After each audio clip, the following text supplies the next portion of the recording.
Now, chat, I don't want to hear any goddamn memes in the chat, okay? If I see any memes in the chat when I play this song, you're gonna all get banned. All of you. None of you are gonna be without sin, even if you didn't post a meme. 0 memes are gonna be had. Alright, now just listen to the nice music and don't meme!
Shut up, Victor Martinez. It's not a reference to anything. You're gonna get banned, hotshot. You wanna dance? You wanna dance, princess? God damn it!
Oh god, the keyboard guy's going crazy!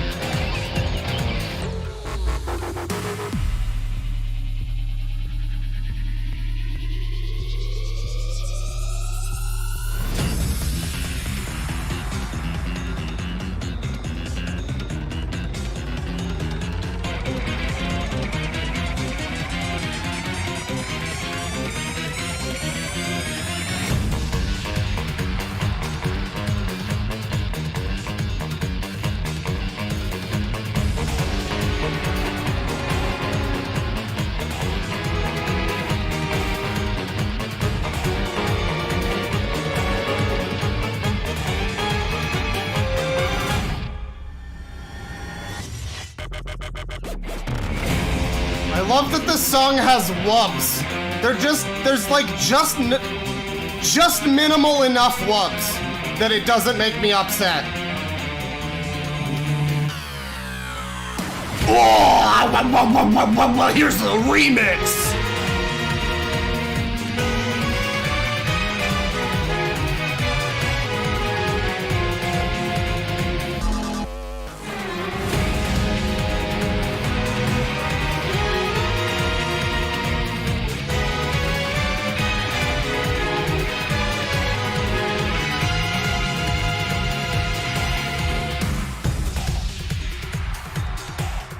Someone says the wubbing is a reference, and I think you're Like, you're right, aren't you? It's the world thing, right? It's like the time travel thing. I'm like partway through part 2. I don't know much.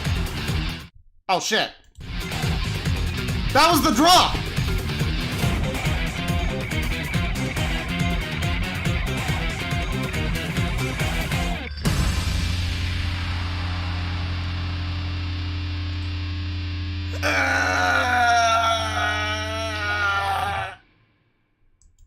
Just hard enough. Hello, everybody.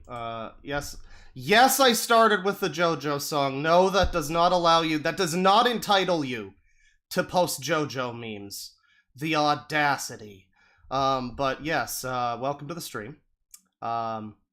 Yesterday we talked about a weird, creepy murderer man.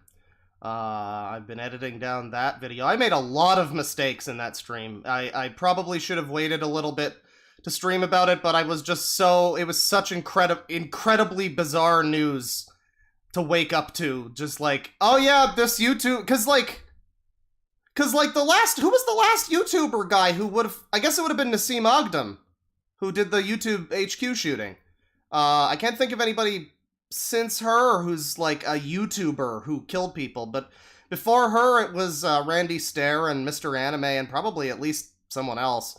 But yeah, he's joined the club, I guess, and it was like fucking bizarre to wake up to that. So yeah, I got a lot of things wrong, but I'm correcting them in the edit, and I'm gonna be looking for people to maybe interview about the guy. Maybe I'll try to talk to him. He had like a co-host. He had like a co-host on his channel. At times, I would like to talk to him. Perhaps, I don't know. If he probably does not want to talk to people right now. Actually, do not bother him about anything like that. He is probably fucking going through it right now. But I don't know. Yeah, gonna be working on that. But for today, we're gonna be trying not to look at murderers. I mean, we might. I mean, it might happen. Also, everything I said is alleged, and as I don't think it says so in this video description, but in some of my other recent uploads, I've taken to amending my, like, copyright, not the copyright thing, but the, like, no harm is meant to any individuals. I just throw in that I'm actually 300 mice in a trench coat, and everything that I've ever said has actually just been a parody of somebody who would say things like that. So I think that's good. And it's all alleged, and there you go. I have diplomatic immunity, and it's perfect. But yeah, we're gonna try not to look at any murderers today. It might happen. We might get unlucky with that regard, but we are gonna be looking potentially at one guy who is dead. And I'm just gonna say right now, from what I saw of him last night, it's probably a fucking good thing, allegedly. Yeah, but we're gonna be. We're going to be looking at some stuff today. Just a random grab. I do not have a plan. I have a bunch of things, and I'm just going to see what, like, jumps out at me. I have a bunch of things saved, and the first thing I want to look at... Did I look at this one? Oh, I did not. Oh, God. Oh, God, I did not look at this one. So I think Critical might have looked at this, or somebody has looked at this channel before. I don't know, this is a weird food channel. I don't know if I want to start with this, but it's a bizarre food lady making some really scuffed stuff. But not going to start with that. We're not going to start with that. We're going to start with... What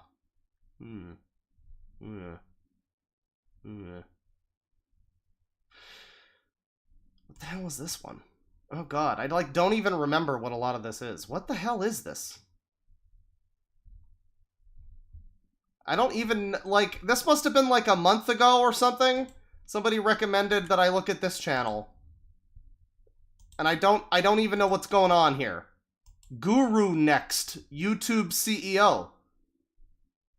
And, I guess he's got, like, Hearthstone videos and also Mr. Beast haters videos. And school... Wow, these are like long podcast type. These are fucking long. He's going for the watch time metrics. Ludwig. Is this like a video essay? Wow, he makes a fucking ton of what is this shit? Is this just some guy rambling? Here's 30 reasons why you should subscribe to this channel. Alright. Thank you for discovering my channel. You're welcome. Here's why you should subscribe. Reasons to subscribble. Infinite content. I don't ignore haters. I take care of my thumbnails. I'm ugly and poor. Oh, don't be mean, man. I have too much time on my hands and too much knowledge. I am not stuck on one particular thing. Right. He has vidIQ and Opera GX. And he helps more people than Mr. Beast. This is like a... This is... I mean, I don't know. I believe it. There's 30 reasons. 30 whole reasons. Well, technically, it's, I have a unique personality and all that, so... There's 30 unusual traits that I have that you might be interested in. So, let me help you get familiar to my, style of content and me as a person. Right. I have pretty much infinite content. It's quite scary to even click on a single video. 2 hours long usually is, what I aim for. But button craft now, so... I mean, but content isn't like just talking, you know, about... I mean, do you have like... I mean, what is this about?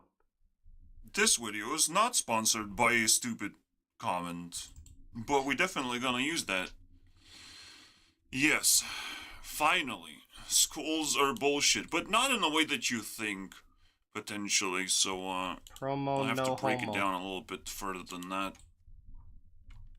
They haunt my dreams. So, okay, so this guy, like...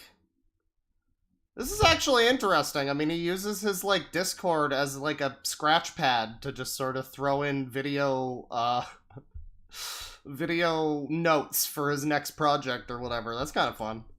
It is I should try doing that, honestly, where it's just like, hey, you know, here's just a public thing where you can see what I'm working on.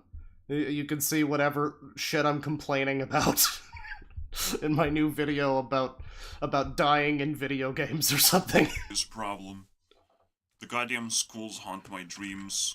You can see all of my Seinfeld notes before I publish them. It's gonna be big. But we're finally doing it. Maybe we can solve the problem. Like... So he actually writes these in real time, alright. Again, at least, like, 1 out of 4 dreams. I like that this channel is called Titcock. That's good. Fucking We also got the sweet spot up here. Knowing what I know of Discord, that's concerning, but alright. Some teacher gives us an assignment, and I basically woke up because, my teacher did not like the paper that I submitted. Which I don't give a fuck, alright? But she comes with all this authority and it's like, oh, I'm gonna judge people. What? The schools, should have... Okay, so if you just, like, skip past the rambling... 25% of my dreams are kinda ruined because it's all about school. That's point number 1, everybody. Number 2, society is supposed to give you what you want as long as you know how to use it. I'm sure these make more sense if we listen to the rambling, but, I mean, this is a 2-hour video. Holy shit. Oh my god, he's got so many points! Oh, this is wild. Alright, well, you know, this guy's got infinite content, everybody. If you want to find content, this guy, you know, maybe you like him. I'm not even saying... I think he's kind of got some cool ideas. Maybe he's got some interesting stuff here. You know, maybe check him out. Throw him on in the background while you're playing Hitman Freelancer. Oh, by the way, somebody asked why Hitman 3 isn't working. Let me tell you, let me rant for a moment about how fucking broken Hitman Freelancer is. They introduced this, like, randomized roguelike mode or whatever, and I was waiting a whole year for it. It was gonna be great. It was gonna be great. Long story short, it's mostly pretty good, but they introduce a bunch of weird new mechanics, like assassins and lookouts as, like, enemy NPCs, and they don't tell you what the fuck they do. And so for me, who's been playing the game for 4 years, I'm having, like, a fucking panic attack, like, oh god, can they see me? What's going on? Am I gonna fail the mission? Am I gonna fail? Eventually, I did fail the mission, and it, like, failed the whole fucking campaign. And not only that, but it also lost all of the tools that I had saved. Not just the ones I brought on me, but all of my lockpicks and shit. And I just realized that the risk is far, far greater than the reward, and now I'm just kind of hoping they might rebalance it. I don't know. But it's pretty cool. It's got some cool ideas. There we go. Hitman rant over. I've been waiting to get that out of my system. Let's see. I wish that the VR mode worked with it. I mean, maybe it does. I wish I could set up PSVR without it being a giant fucking nightmare. More accurately, but you know, that's beside the point. So that was Guru Next, you know. Go check him out. Give him a subscribble if you want to have some infinite content. He looks like he's got some interesting stuff to say. I don't know. He has very many topics that he covers, so there's got to be something in there. Let's take a look at Christian Video Vault. And this channel's got tons of stuff, right? I mean, it's got the Beatles and their war on Christianity, the UFO conspiracy original classic, which I should put that in like any of my videos. Just the next video I upload that isn't the one about the murder guy is just gonna have in brackets original classic. And it's just, what does that mean? Oh, it's my new sub brand. It's like, you know, Deadwing Dork Selects. You know, it's like greatest hits or some stupid shit. I don't know. DSI wear. The Devil's Choir, satanic propaganda in popular music. So this is like, I want you to know that this isn't a joke as far as we can tell. They have so many videos here. Is Harry Potter okay for Christians? No, the only one that, oh, we got it. We got some Hickler over there. The only one that I actually looked at with some people, I do love how colorful the fucking thumbnails are. They're very pretty. They're eye-catching. They had a video. I'm gonna scroll until I find it, and if I don't find it, there we go. Is anime evil? Surprisingly, not too many views. I don't think a lot of the anime community has found this one. But we started watching this, and while they do raise some, like, very basic, you know, anime bad kind of points that are kind of true, like, I don't know, how they sexualize younger characters a lot of the time, stuff like that. A lot of it is just sort of like, well, but this anime has angels, and that's bad, and like that kind of thing. So this is 48 minutes. I highly doubt we're gonna watch all of it, but you can see in the preview what this video looks like. That you can see they've got the little, like, Go Animate avatars here. This is Go Animate Scott the Woz. That's who's hosting this video. Let's watch.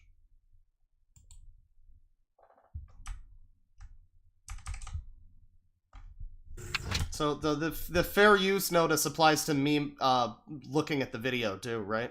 Because obviously it does. They can't copyright strike me over this or anything, right? That would be highly hypocritical.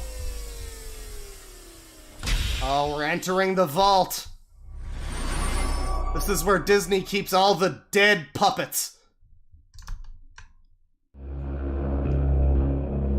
Anime killed my son, Gunther! I'm sorry, chat member.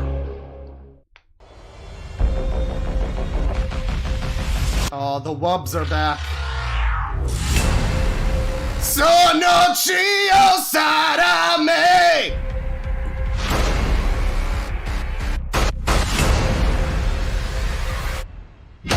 Knowing this, it would probably be more like Sonochi no Sodomy. Bad joke, obvious joke. I do like this AMV they've concocted at the beginning here. It's very elaborate.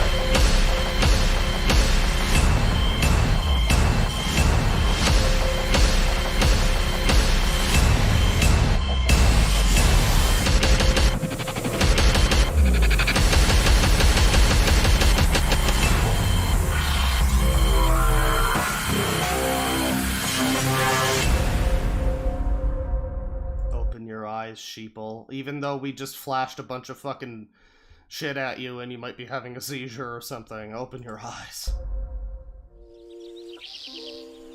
Is that anime in the kids section? Yeah, isn't that crazy? There's a ton of it. Oh my god, name my band B. I do like this lamp. I don't know, can you even see that? Can you even... yeah, you can see it. I like this lamp. I like how it's a lamp table. That's very... That's the miracles of Jesus right there. But, you know, we got a good cast of people here. I'm gonna do my best not to make fun of this lady's accent. I do remember this lady... She's trying. She's trying. I don't want to be rude. I don't want to be mean. I've never been mean on my stream before, but I do. These guys, the three fuck brothers over here, Larry, Lenny, and Mo. They got the anime eyes. I don't know if they look like they probably can't look like this in every video, right? Because they've got the anime eyes. So this is like for this video that they went with this like go animate thing. On Netflix now. I guess. I remember watching some as a kid, and now I realize how much of that stuff was going completely over my mind. There's so many reasons why I question it now. Well, you know, knowing what I know, judging very basically from what I've seen of your channel, I will say that probably a lot of things go over your mind. Watch anime, but I read some of the manga comics. The manga comics? Okay, no more. We're not I know gonna... a few things about some of the mainstream ones. It's shocking how much spiritual imagery is used in these shows and movies. Anime has an undeniable influence over pop culture. Honestly, some of it is so strange. It's hard to even grasp how something like this can gain so much popularity. Do you know where it all started? In 1963, a little black and white cartoon called Astro Boy premiered in Japan. Within 8 months, NBC began showing the English version in the US. The creator Tezuka was very influenced by Western culture and is... I mean, I don't think this was the first... I mean, I guess you can trace it back here. This is a fine enough place to start, I guess, but wasn't like Dororo before this, and there was also a bunch of other stuff even before Tezuka, I think. Father believed that Japan's future prosperity lay in partnership with the US and raised his son on American imagery. There's constantly Westerners appearing as peaceful scientist collaborators. The fun thing about this video is that there's a lot of times when they'll say stuff, like what they just said, there's constantly Westerners appearing, and you have to just kind of interpret for yourself whether that's supposed to be like just a neutral statement or like an implied bad thing. That's like a very common theme I've noticed where it's like, wait, is that supposed to be, oh, do you think that's, wait, what? And you just kind of, they keep punching you with them. So you just kind of have to roll with it. But the United States, the new minister will meet the press for the first time. That's the future he imagined. From the very beginning, he designed these cartoons to be exported, which is why we see so many Americans in the cartoon. Many other anime series were loved after that, such as Gigantor and Speed Racer, but in the 1990s, anime blew up in American pop culture. Speed Racer? Never heard that one. Speed Racer? I mean, okay, you've never heard of Speed Racer? I mean, we're gonna be getting into weird fucking deep cut, bizarre fucking, like, ecchi anime later on in this. And you're gonna tell me, oh, Speed Racer? I've never heard of that one. Uh-huh. Didn't they make a fucking movie with the guy from Lost? You never heard of it? Here comes Speed Racer, he's a demon on wheels. It's crazy how fast anime gained popularity in the US. In 2002, Boston was one of the first cities to hold a convention, and they only expected 500 attendees, but 2,000 showed up. Today, Los Angeles hosts the annual Anime Expo with 100,000 plus attending. I remember in 2003, Disney's Spirited Away won an Academy Award for Best Animated Feature. In the last 2 decades, imported... Wait, Disney's Spirited Away? I mean, I guess, like, very technically. They, like, fucking published it in the West or something, I guess, right? I don't think they had anything to do with making it. That's like when people say, Netflix's new show, and it's like, well, they just fucking bought it from someone. Anime series such as Pokemon, Sailor Moon, and Dragon Ball Z developed huge US audiences. I mean, localizing it is like, yeah, they've got like a hand in sort of how it's presented to the West, I guess. I guess that's fair enough to say it's Disney's, but it's still a little tenuous. Who the fuck is this guy? I don't know much about Dragon Ball, but I don't think I've ever seen this jabroni before. Who is this guy? Tons of movies have robbed their ideas from animes. Did you guys ever see The Matrix? Nope. Oh, yeah. What'd I miss? Well, you didn't. You've never seen them. Look, I know you're like weird, crazy Christians. Note that I say specifically crazy Christians. There's some of you that are fine, but this is the ones who think that Sergeant Pepper is like evil. I was gonna say Dr. Pepper. Dr. Pepper's probably also evil, but like, I know you think some wacky stuff maybe, but you've never seen The Matrix. Alright, Speed Racer, fine, but like, come on now. This much. It pretty much went downhill after that. Why are you even talking about fucking media at all? You've never even seen The Matrix. What the fuck? Oh, wait. There's more than one? Yeah. I wouldn't Was that Yamcha? Isn't he bald or something? I don't know, man. I don't fucking know. recommend it, but it drew heavily from the style of manga and even released its own animated series called The Animatrix. Everyone thought The Matrix was so original, but it pretty much was a direct rip-off of an anime called Ghost in the Shell. Direct rip-off? I mean, there was once a time when I stated that Harry Potter was a rip-off of the Bible, so I mean, I've heard stupider opinions come from my own mouth, but like... But like, alright, I mean, you know, it's clearly inspired by Ghost in the Shell, amongst other things. That's not a secret at all. It's not a rip-off, directly. And Ghost in the Shell was made into a movie. Quentin Tarantino had an entire anime scene illustrating a character's backstory in the first Kill Bill movie. You guys ever watched The Lion King? Did you know that... Oh, guys, somebody page him. Somebody get him in here. You know what's about to happen. You all know what's about to happen, okay? You all know as soon as you hear a video, as soon as you're watching a video about anime and this lady says The Lion King, you know what's about to happen. Okay, somebody get him in here. God damn it. Oh, god damn it. You guys ever watched The Lion King? Did you know that was also a direct ripoff of the Japanese animation titled Kimba the White Lion, despite its claim of originality?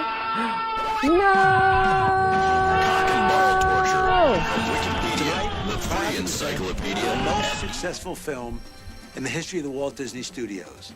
In its television network debut, The Lion I'm disappointed. King. Hello, I'm Michael Eisner, head of the Walt Disney Company. Hello, Mike. The Lion King is unique. Am I gonna get copyright fucked for this, like, clip of Michael Eisner? Shut the Published fuck up. fairy tale or literary work. Whoa, what?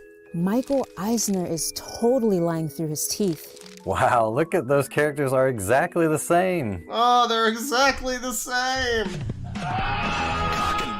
Yeah, even the scenery is strikingly similar. Strikingly similar. Suspicious.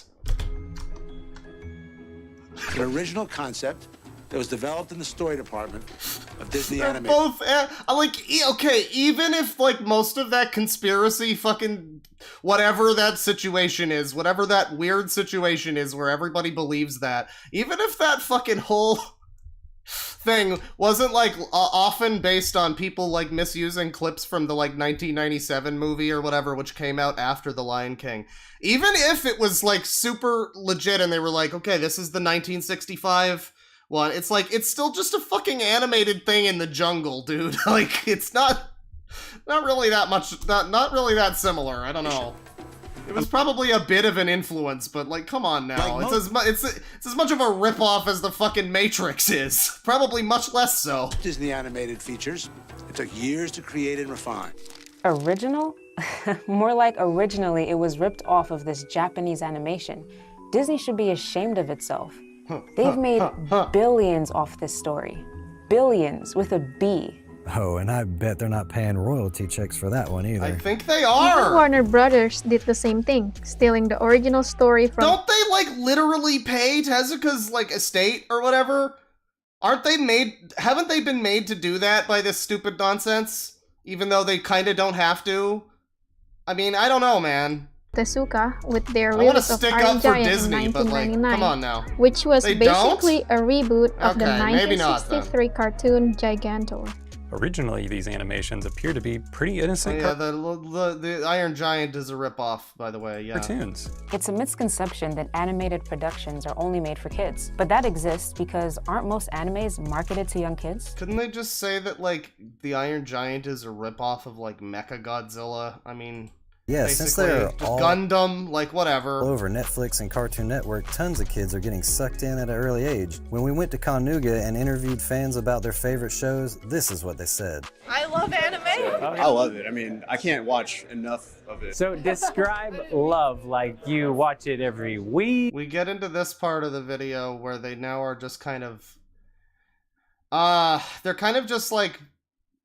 interviewing these people, and what they're gonna do here is kind of try to pick out people that look a little weird, or maybe they're, you know, dressed up or whatever, and they're gonna try to do a thing where they, you know, they ask them slightly leading questions, or at least that's how it seems.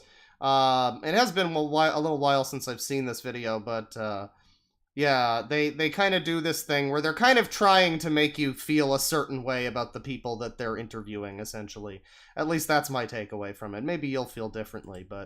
Weird. The other thing that was my takeaway, though, was that it really didn't make me feel that way, and for the most part, it was just people being like, yeah, my dad got me into, like, FMA as a kid, or whatever, and again, it's that thing where it's like, are we supposed to, like... Are we supposed to think that's a bad thing, or is that just a neutral statement that we're to be taking at face value in this video called Is Anime Evil? I don't know what to think, you know? Oh, wow. So what did she say again? I love it. I mean, I can't watch... And this guy loves it. Fucking tunnel plugs over here. Again, they're picking out weirdos. So describe love like you watch it every week. Weird. Oh, wow. Oh, wow. I mean, how often do you read the Bible, sir? I know it's different because it's holy or whatever, but, you know, it's your interests, so you probably have something that you like doing every day, sir. Why are you surprised at the idea that someone does something they like every day? Even more telling was the age that they were first introduced to it. So, like, what was your first anime you watched? Naruto. Yeah, let's hear from you. Wolf's Rain. Inuyasha. Every single one out there. So how old were you when you got into it? Oh, very young. My father was really into Dragon Ball, and he had like a bunch of VHS tapes, and I actually still have the whole Frieza saga on VHS. This is so sweet. That's so nice for her and her dad. That's lovely. In this video that they're probably trying to make you think is like, that's a bad thing or something. Based on the title, Is Anime Evil? I'm only meant to assume that what we're meant to be taking away from all these interviews is that these kids are being corrupted by anime or something. And it's like, I'm just hearing, it's like, that's such a nice childhood thing. Her dad seems like a great guy. What's this one? Tapes, and I actually still have the whole Frieza saga on VHS. So how long have you been into it? About a year. Okay. Do you mind me asking you how old you are? You're 11 years old. Okay. How old? Of course, probably like 8. Wow, yeah. Nice. It was on Adult Swim when I shouldn't have been up. And I watched it anyways. Would your parents have condoned? I mean, probably not, but here I am today, covered in blue paint. How long have you been into anime, and like when did you first start getting into this? My first anime was like in 5th grade. It was Attack on Titan, which was a mistake because I was a 5th grader, and that the mother getting the head torn off was a little much for me. Well, don't worry, the cucking comes later. But, you know, here's the thing, too. If you're not an anime person and you're like some kind of weird, super ultra-conservative boomer or whatever, you're probably going to look at this and you're not really necessarily going to know that these people who are dressed up in this these weird outfits and all this makeup and everything, they don't really do that every day, at least most of them. This is a convention where they dress up, you know, and they have some fun. And it's a little cringy, it's a little weird, but, you know, whatever. There's much bigger fish to fry in terms of, like, embarrassing shit in the world. I don't know. But it's like, they're kind of depicting this, you know, and it's like a lot of the people are just gonna see, oh, these weird anime people in their fancy wigs and their strange belts and zipper clothing. What is this?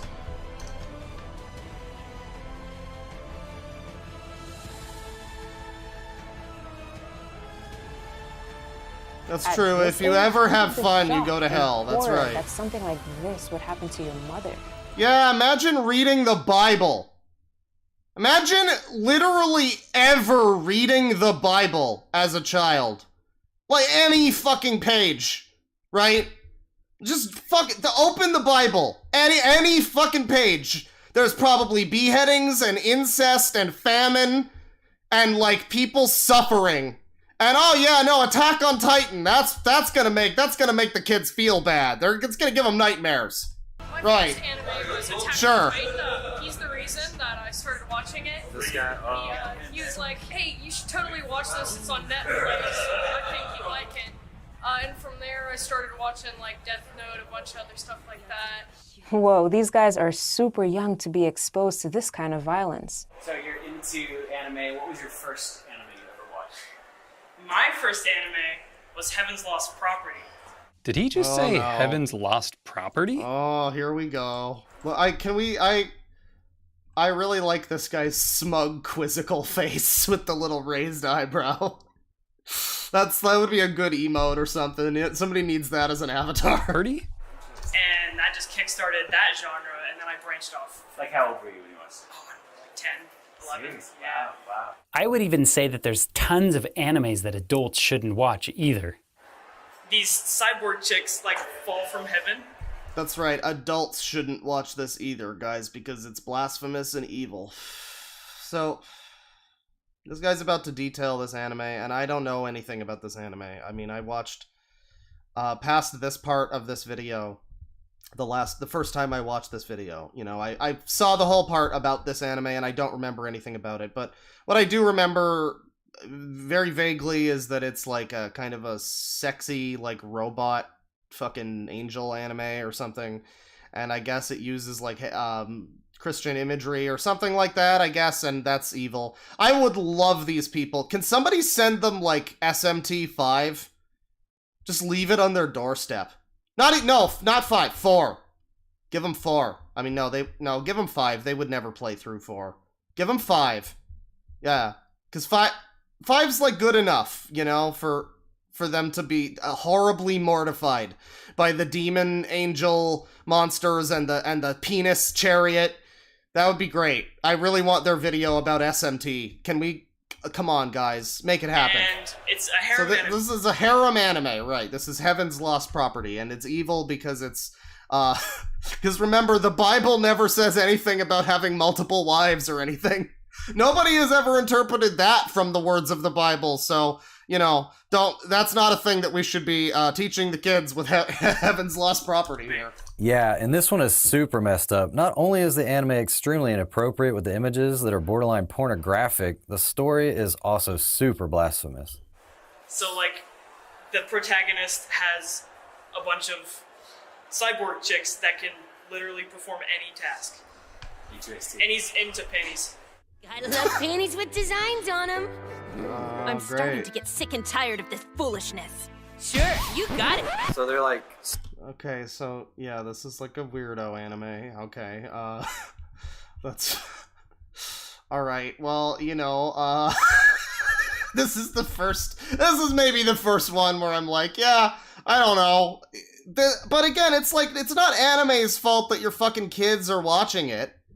That's the other thing with anything like this where it's like, oh, but think of the children. Well, why don't you fucking parent the children better?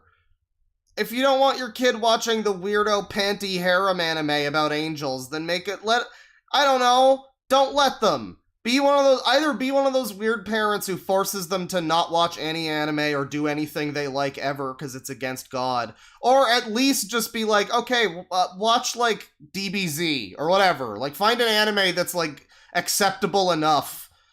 Cause like, okay, fine, if you're however old he said he was, probably like 8 to 12 or whatever, he was watching this like weird thing.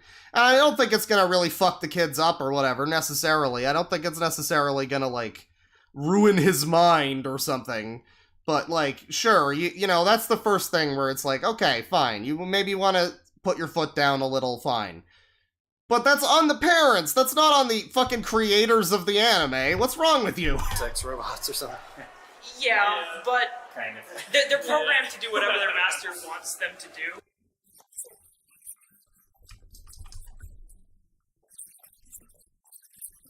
Have to speed it up for, like, copyright. Probably won't help, but I figure that's the best way to...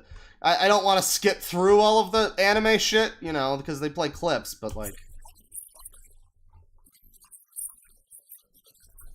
Wait, what is happening in this fucking anime? Uh-huh. Right, so you've got a collar. This is a... yeah, this is a bizarre... I've never fucking heard of this. The bomb in your collar... What is the... Are we some kind of Suicide Squad?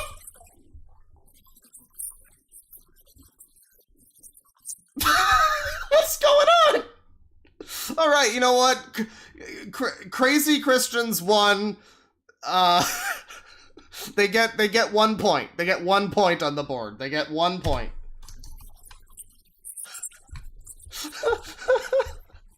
Somebody in chat just says, "Fellow, what?"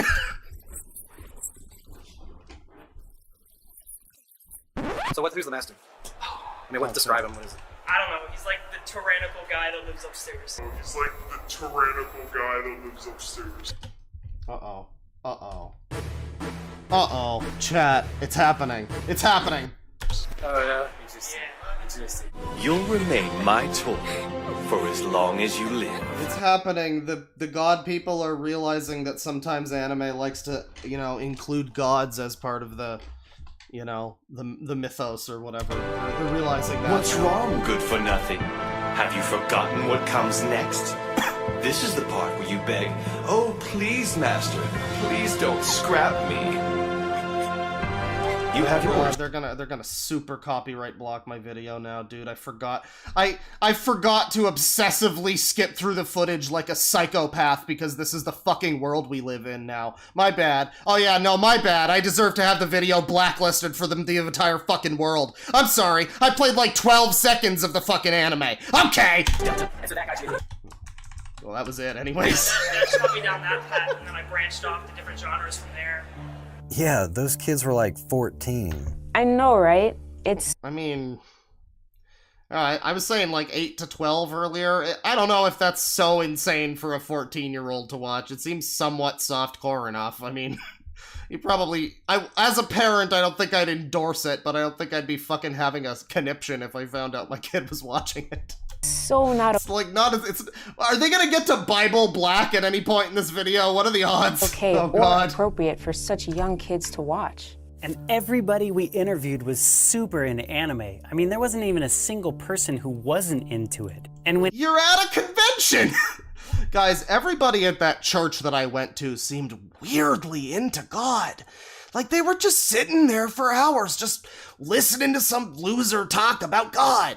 What the hell's that? When asked about the appropriateness of the violence or sexual content, they all had this to say. But there's some anime like, I don't know, Kill La Kill and like Devil May Cry, like stuff like that, that it's not really meant for kids, but somehow really mentioned in the DMC anime? Alright. Kids are getting into it anyways. Is the DMC anime even any good? I've heard it was like kind of mixed.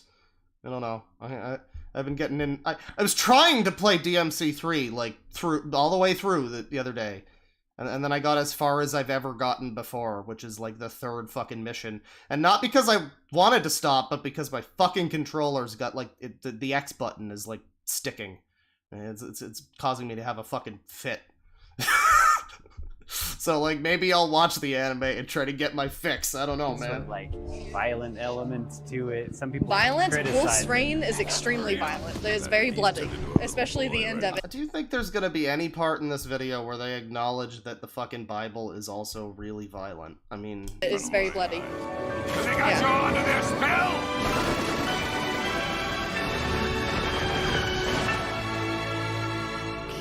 Okay, more Wolf's Oh Rain. yes, Cool. a lot of old anime are as well, but it just, yeah. I think that older anime were very targeted towards adults, and now they're trying to target more towards children too, so, yeah. So how old were you when you saw... But, like, I mean, this is, again, just cherry-picking. Leaving aside the fact that it's the parents' fucking fault. I mean, it's the parents' choice, for one thing, if they choose to let their kid watch something. My dad... I walked up to my dad in a Walmart and I said, "Dad, they have Grand Theft Auto 3 for the PC for $5. Can I get it?" And he saw that it had an M rating, and he was just like, "Yeah." And I was like, yeah. And it was a good day, you know? And then when I bought Vice City, the lady at the counter was like, "Are you sure this is for you, sir?" To my dad, she was like, "No, it's for your kid. You're not allowed to buy that for..." It was weird. Like, I've never seen a fucking checkout lady do that before. It was, like, very invasive. But, but my dad was just like, "Yes, it is. You got a problem?" It was very cool. So, like, you know... But then I remember also when I was younger, I was like 15 or something, I was at a supermarket, and I was waiting, my dad was going through the checkout again. I was waiting for him, and I saw these, like, this family go by, and there was this little kid, and he was talking about, he was probably like 8 or something, and he was talking about Fallout 3. And he was specifically talking about how, like, a super mutant's fucking head exploded or something. And that was, like, the most that I've ever stopped and been like, okay, is that okay? Like, should the parent be letting that happen? That game's pretty fucking violent. I don't know about that. But, you know, again, it's like, I don't know. I haven't seen anything here that's so bad that I would go all Hank Hill and go, "Bah, bah." The first anime, what was it? I was approximately 8 years old when I watched Pokemon for the first time. And then I just gradually started with Dragon Ball Z, Sailor Moon, Cardcaptor, Sakura, all those. It's wild that these kids get hooked because of Sailor Moon when it's full of extremely inappropriate and overly sexualized content. I'd say it's not suitable for any audience, let alone children. It may seem cute and colorful, but its main protagonists, which, by the way, are supposed to be 14-year-old. Okay, so here's the thing, right? Here's the thing about Sailor Moon, right? Sailor Moon's made by a woman. So it's kind of, it's funny how this is like the same fucking complaint that like people have about like the Turning Red movie. It's like, how dare they have a movie about a young woman? That makes it sexual. It's like, that's more on you. This is kind of just made by a woman, and she's like, hey, what if I was a cool magical girl when I was like in high school or whatever? I don't know if that's necessary. Like, you know, I don't know what her motive was for making it. She might not have, like, self-inserted or whatever, but it's like, yeah, this is, like, not, like, some creepy sex weirdo cartoon, which maybe the Heaven's Lost Property one might have been, but I don't think this is. Are often in compromising scenes with extreme nudity. Here in the United States, pedophilia is a big no, and it's a super sensitive topic. Pedophilia is a big no. That girl looks 7 years old. Oh no. Kawaii. Well, yeah, you know, you get into the general... This is like the one thing where you can be like, okay, but it's also such a... It's such a basic complaint about anime that, you know... I don't know. What's your next point? I mean, okay, is there anything else to the Sailor Moon stuff? That's disgusting. She's still... What's disgusting? Do you like her? Do you think she's that cute? What? That's ridiculous. She's still in elementary school. Alright. Maybe Sailor Moon is kind of weird, I don't know. But, you know, again, that's the one kind of thing you can generally level against anime is like, I don't know, Japan's got some weird stuff it needs to work out for itself, but, you know, again, that's such a, like, baseline kind of thing to even bring up. Body in a way that is holy and honorable, not in passionate lust like the pagans, who do not know God. Oh, Amen. Those filthy fucking heathens. Great text, Keith. Along with all the adult-themed relationships, there are a ton of questionable messages and occult references that are very problematic for any Christian. I love that these people are using the word problematic now too. That's good. Just have everybody use it. That's great. That's just great. That's just so good. I love it. I'm talking about magic, sorcery, spells, and reincarnation, and even underage drinking of alcohol. It's very nice to make your acquaintance. Okay, like, but what is the drinking age in Japan? I don't know, but it might not be underage drinking there. Maybe I don't know. That doesn't sound right. Glad to know you.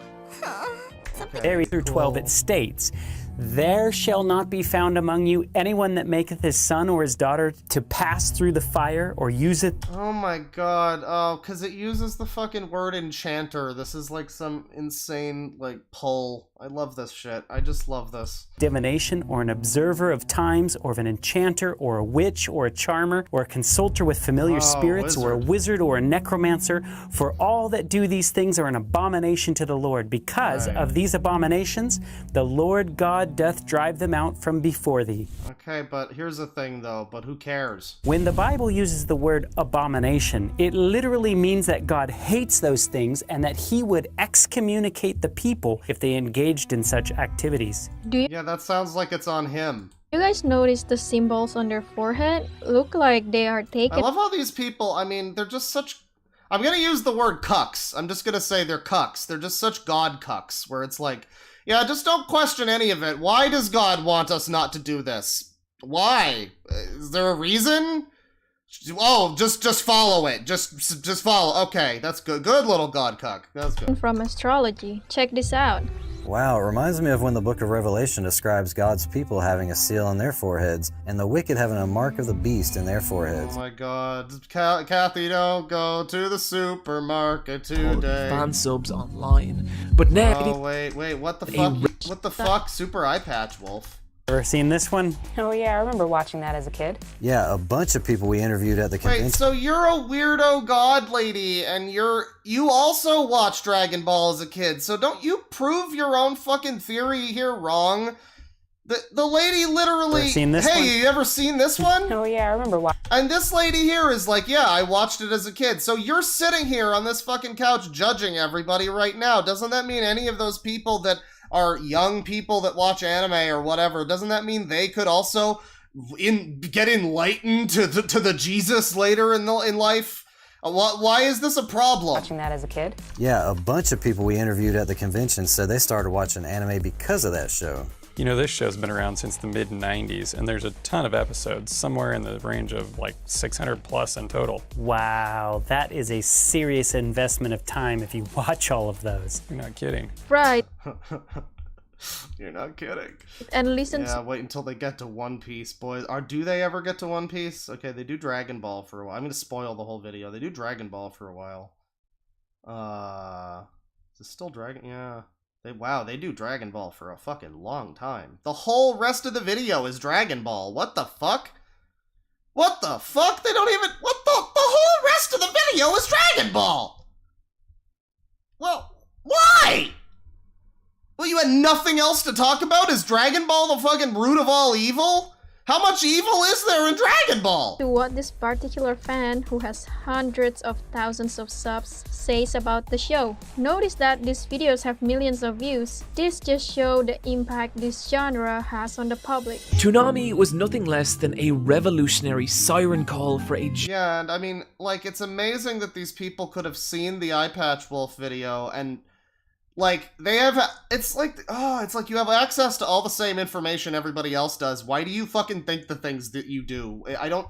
Generation of young anime fans, replacing the older, more traditional Power Zone slot with a block filled nearly entirely with Eastern properties, such as Gundam Wing, Outlaw Star, and Sailor Moon. How dare they? That's not American. Being broadcast, these popular animated shows were family...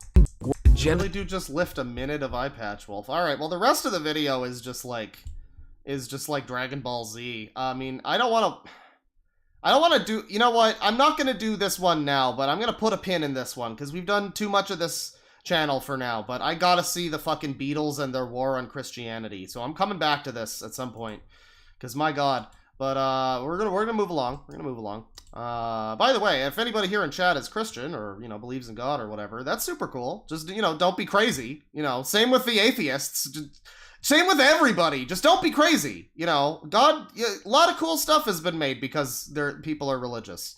And a lot of horrible stuff too. But let's not focus on that. Yeah, everybody is cool as long as they're not literally going like, yes, some of this stuff is not okay for anybody to see. Literal just imposing your beliefs on, like, the entire masses. Don't do that, and we're all good. But yeah, let's move along here. Let's see. What are next? We got. All right. Well, I mentioned earlier in the stream, we're not going to be looking at any murderers today. Outside of the Christians, we're going to be looking at a guy though who is dead. This guy's dead. Let me show you. Somebody posted about this guy in the Milk Barn on the Discord server, and they mentioned that like, yeah, this guy used to stalk this family, and he was harassing this whole family, and he was like, just kind of weird, stark raving mad dude, and he apparently has died a few years ago. The first video of his that I watched was this one, Swine Flu Survival Guide, which you can see he looks like quite a little toasty marshmallow right there. This is a bizarre video. This video has no sound other than the music that he adds, so I guess I'll find some like Jet Set Radio music. Hopefully. Oh, don't spoil it! Don't spoil it. Let me find some. Let me queue up some JSR. No step on snack. That's correct. Oh, for fuck's sakes. There you go. Because this guy's just got his EDM beats pumping or something, and I don't know if they're gonna be... I don't know if that's gonna be okay.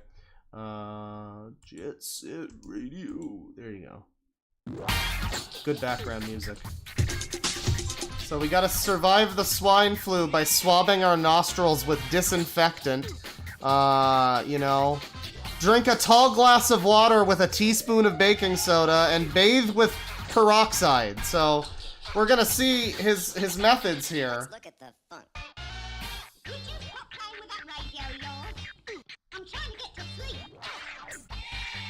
So he gets this peroxide, he gets his Q-tip, and he really soaks it up in there. He gets it all soaked up. And then he does this.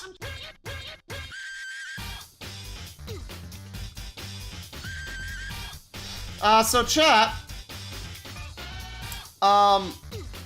So chat. Yeah, he gets right up in there. He gets it all the way in there. Imagine shoving a whole Q-tip up your nose, chat, filled with peroxide. Don't do that at home or anywhere.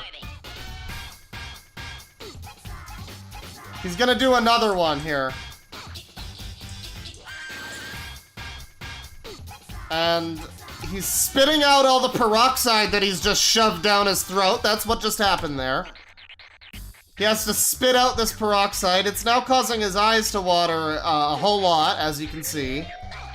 More spitting, lots of peroxide and mucus and whatnot. He's destroyed his sinuses. He no longer has the sense of smell. But he's letting it simmer in there. I'm trying to get to sleep. It doesn't cause brain damage? I don't know, because this was 13 years ago and he sure got worse after this video. I don't think anything else is gonna hit as hard as what we just saw, but technically it does get worse. I will tell you that.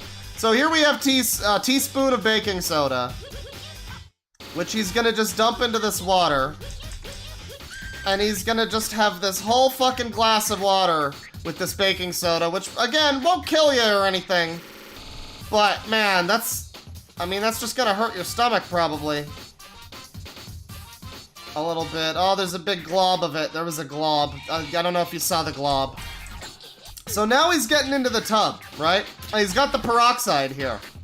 And, I don't know what the fucking long-term health benefits are of bathing in peroxide.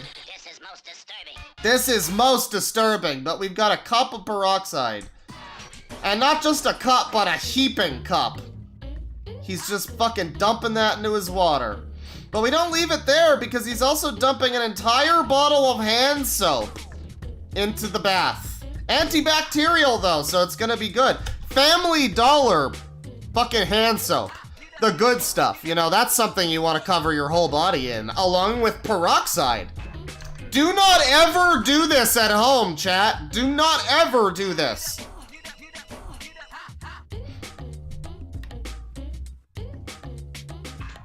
I don't think I even need to tell people not to do. There's his cock. There's his cock right there.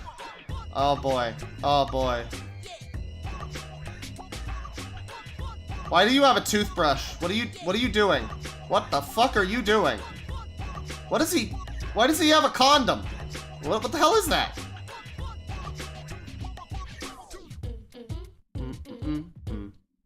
Oh no, oh no, oh no. No, don't do it. No, don't do it. No, no, no.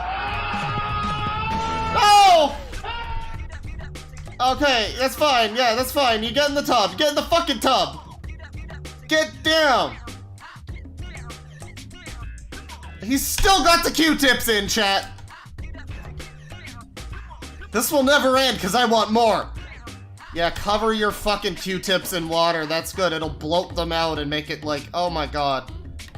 He looks like a sausage.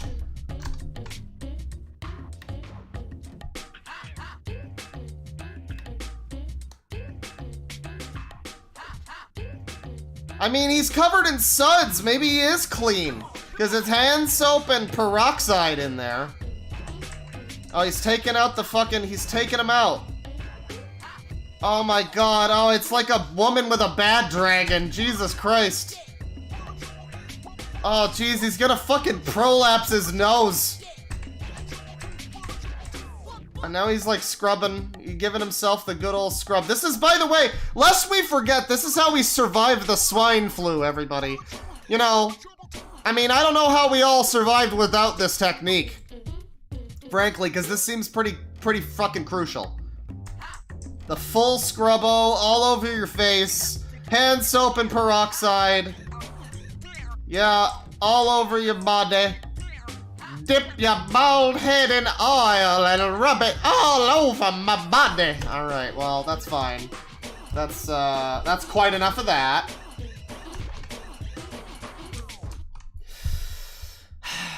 That's that video. And that was the first video of his that I've ever seen. Scrub-a-dub-dub.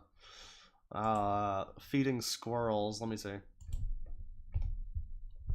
Oh yeah, well we have this one here too. White-headed Oompa Loompa goes ape shit on heavy bag. And I mean, that's what he calls himself here. And you can see that he's really got the aspect ratio going on here. You know, you can just...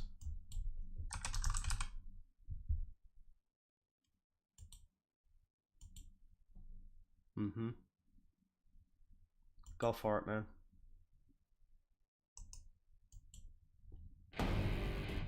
Yeah, hit it. This is the moment. This is the showdown, dude. Do you think he made the... Okay, I think he made the fucking video look like this so that he would look like a little person. Or like an Oompa Loompa, as he says here. I guess? Is this intentional? It must be. He does kind of look like a very wide gentleman. He's going hard, though. He's gonna show this thing what for. It's now or it's never. Yeah, kick its ass. Come on. Yeah! Do the spins! Bro, come on! Kick it up! Oh, you... Yeah, with the kick? Oh. You don't have much stamina for this, do you? You're already tired. Oh, man. Oh. Yeah, that's... Alright, well... You know, maybe this video is better. Hang on. Wailing on a heavy bag for a half hour. You know? He's gonna really show this thing. He's gonna show it business. I think this is the same video. Never mind. This is the same video, but, This is the same video, but it's not stretched. Yes, okay. Well, he didn't really go apeshit on the bag, though. He just kind of took, like, a couple of odd punches. And he didn't really, like, you know... I was thinking he was gonna, like, lay into it. But he's got a lot of James Bond gameplay here, so that's kind of cool. He does have this video, How to Deal with Pigs at Your Door on a Fishing Expedition.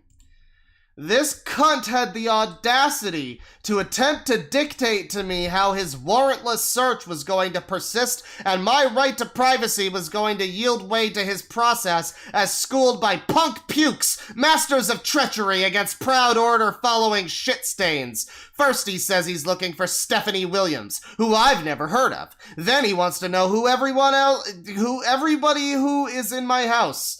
I told him to fuck off. As I had been closing the door, he tried to wedge his foot in the frame. Fucking slow bitch could get beheaded in a split second with the right blade trajectory of which I'm capable, but thinks it keen to eject himself on me without warrant nor cause. Fleshy and gooey turds need to learn some fucking manners so they don't get invited in and booby-trap beheaded.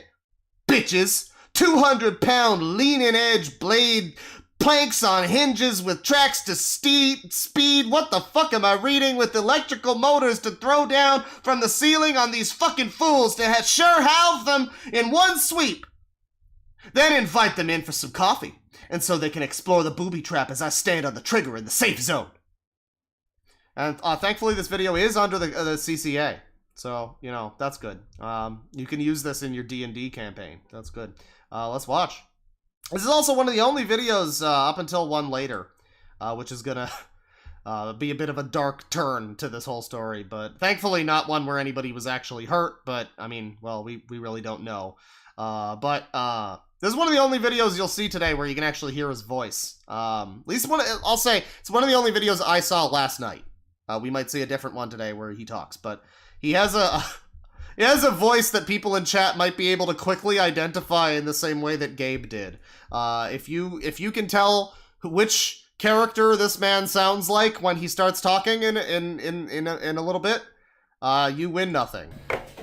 So here's the cops, and they're kind of playing with him. They're shining a light at him. The cops are being kind of a bit unprofessional in this video, I'll give them that, but they probably have reason to. This guy, oh boy, okay. This guy's being, yeah, that's cool. This guy's being very antagonistic throughout this video. These cops are kind of like fucking around with him and like trolling him a bit. Hey, fuck off heartily! Thanks for not closing the door, you sons of bitches! Hey, fuck off heartily! Hey, fuck off heartily! Thanks for not closing the door, you sons of bitches! You fucking crap! You losers! Oh, jeez. Oh, God. Rick. They didn't close the door. Oh, boy. Let me get the door for you. Oh, thanks. He, like, trolled him further. So the only reason why I think it's okay for these cops to be trolling him in this fairly unprofessional manner is that, well, again... They're looking for someone. There's like a missing person or something, which is quite concerning. And considering all of this, I'm just gonna say they have reason to probably be rude to this guy a little bit. But yeah, the guy sounds like Morty. He's Morty. He's Justin Roiland, which is even funnier now. Ironically, Justin Roiland's fucking whole shtick is only funny now, in hindsight. In a dark irony sort of way. So now we have this whole fucking segment of his channel where he just uploads these videos. Yeah, by the way, Tekken 3 and Tenchu over here. My man's got taste. He's got GoldenEye, Tekken 3, like, damn. But yeah, all these videos with just a date. And then you scroll down for a while. We got this here, which looks like a really interesting title. Piece of shit soccer star judo throws me, then kicks me in the knee. But it's just like a fucking slight trip in a soccer game. It's really nothing. Very theatrical, though. I'm sure a lot of these videos are very fun, because they're 30 minutes, you know, however long. We clicked on one of these last night. I don't know if, yeah, it's this one. And this is a video of him riding a bike, and it's just first-person footage of him riding a bike for over a half hour, and he says not one single word the entire time. So you can hear him. I mean, you can hear him breathing, but he doesn't say anything. He has nothing to say or offer. Maybe he's like, trying to analyze the cops that are after him, the pigs and all that. But, here we have this, you know, long section of time here that's just these, you know, date uploads. And then you get like, The importance of dietary iodine. Oh, he might talk in these, actually. Yeah, he probably talks in these.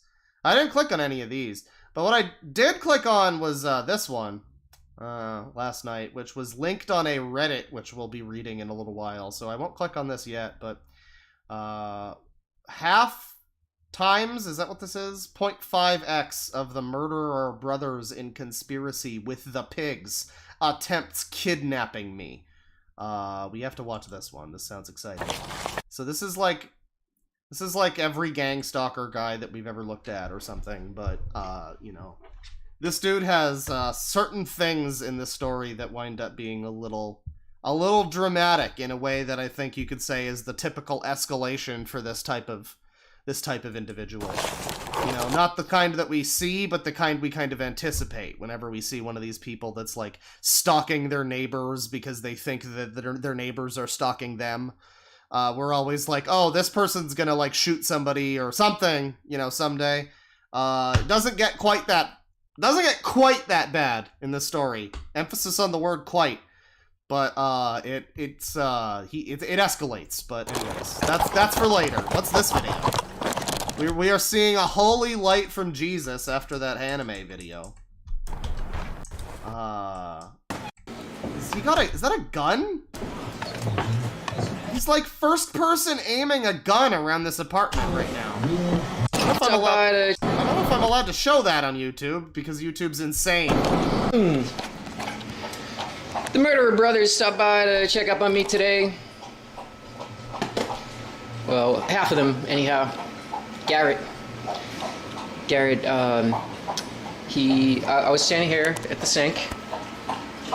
Oh, by the way, chat, does my screen look like it has a piss filter on? Because I have like my dimmer that comes on at 5 or 8 or wherever you live, whatever hour it just turned to where you live.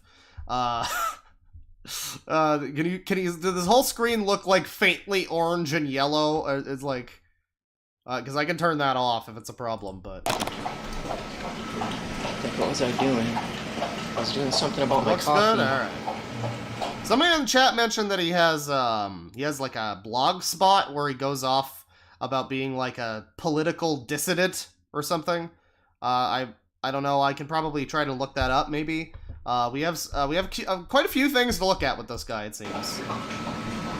And somebody else asked, was it ever established how he died? Maybe. I did not see so last night. We could maybe try to look into that. I would assume because it was like 3 years ago. Well, his last upload said uploaded 3 years ago. That could be as much as 4 years minus 1 day. That's how YouTube's thing works. So we actually don't know, but it might be a COVID death or something like that. He might have just gotten old. I mean, he's not that old, but you know, he has a pretty fucking unhealthy peroxide-laden lifestyle. So, you know, any number of things. He also plays with guns and, you know, gets into some trouble, so. Where did my coffee go? So now he's looking for his coffee. Right there, appeared in my window. What appeared? I brought him back in now. They're outside on the runner. They're getting their business done. And right there appeared in my window, or through my window, Garrett Cornelius, aka half of the Murder Brothers. Oh, I see, the scumbag. And he was walking his little dog. Why does he, aka half of the Murder Brothers. Okay, we're just gonna pass over that. I guess this is like botanical shit. I was wondering why he had a jar of ragu. But I guess it's like he's growing something in the jar. Maybe. And he was walking. Anyways, the Murder Brothers. His little dog. But he stopped right there. He stopped right there in the street, and he turned around and he looked at my yard, and he was looking at my dogs. You know, this is a guy that's been harassing. Somebody says this is right before he got arrested. Is this the arrest that I think I'm thinking of? That he like shows up for on the news, because there's one where he's in court. It's a whole thing. He certainly looks the way he did in that video. Cased my house. I assume he gets arrested a number of times. He's probably one of those. Stalked me with his brother. I don't know, they're apparently pissed that I know that they did murder because that one, Garrett admitted directly to me that he did murder, saying that his friend came over supposedly with a shovel, and that after him and his brother had stabbed him in the leg, and the guy had made his way away, he made his way outside into the backyard, and then he was trying to crawl away while he was getting beat on by the brothers. One had a pipe, the other one had gotten the shovel.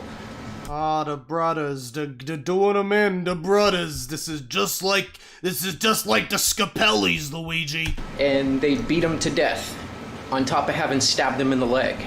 Yeah, I think the peroxide legitimately may have bleached his hair, yes. That was a theory that Gabe had last night when we were watching this, because he has darker hair earlier on, and now this is a later video, and as you can see, he's like, as he said before, white-haired Oompa Loompa, so yeah, his hair is like fucking bleached white.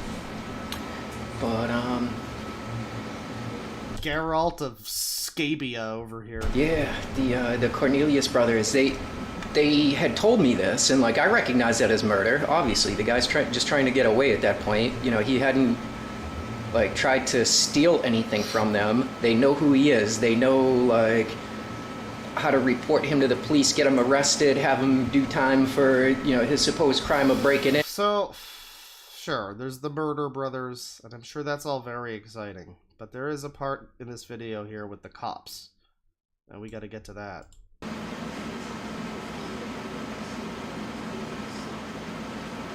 The fucking Murder Brothers, 0.5. Huh. What does that mean, 0.5? Never mind. Assuming you don't want to come out and talk. What's that? Because you don't want to come out and talk, you're supposed to talk right there. Why would I want to come out to talk? It's fine. If we're talking, then... Talk to you. Look at this man with this fucking jaw. Holy shit, this guy... This is like the Giga Chad, but he looks like Elon Musk. It's not good enough? You know I can talk to you? Yeah, because Garrett... Okay, so because it was one of the Murder Brothers, that means Murder Brothers 0.5. Yeah, you know, you're right. The logic that works. I understand. You're right. But I just... That's like a La Mulana puzzle right there. That's quite a... yeah, it makes sense, I guess, but I sure wouldn't have thought of it. Was case in my house again today, and they have a history of making false complaints against me, so... It wouldn't boggle my mind that you guys were like, I don't know, here to harass me on behalf of Garrett. Well, I'm here to question you. The Murder Brothers. The Murder Brothers! An incident that was reported to us. Oh, okay. God, I could never be a cop because, like, imagine being this guy who just has to, like, not laugh when this guy's like, the Murder Brothers! So what happened between you and Garrett? Yeah, okay, so Garrett called you guys, and he made a false report to you. Yeah, what's the deal? Because it seems like a lot of the times when we see cops in these videos, they're usually either, like, cute women or hot dudes. There's not a lot of uggo cops from what I've seen. It's weird. Is there like, ugly shaming in the police forces? Is that going to be the new thing of the 2020s? Can we make that the thing? Because I know there was that chick that was getting railed by the whole fucking police station. And they basically just had to fucking defund the whole police right there. They had to fire everybody, but like, no, where's all the ugly cops? This guy's also kind of, you know, he's the ugly friend, but he's like the ugly friend in a movie who's still kind of okay looking. Which has you at my house questioning my perfectly legal behavior.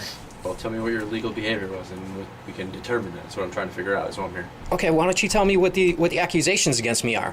You can do it either way. I can tell you what we were told by other people. Or if you want to tell me your side of the story, that's fine. No, go ahead. That you had a machine gun or a rifle. Boy. I have a gun. Okay. Yeah, so this is kind of giving it away. The little thing I'm teasing for later, when he shows up on the news. Yeah, he gets a gun. Didn't we see the gun earlier in the video? Yeah, was that this video? Yeah, he opens the fucking video with like he's first person Doom aiming his like assault rifle. So yeah, the cops are here because he got a gun.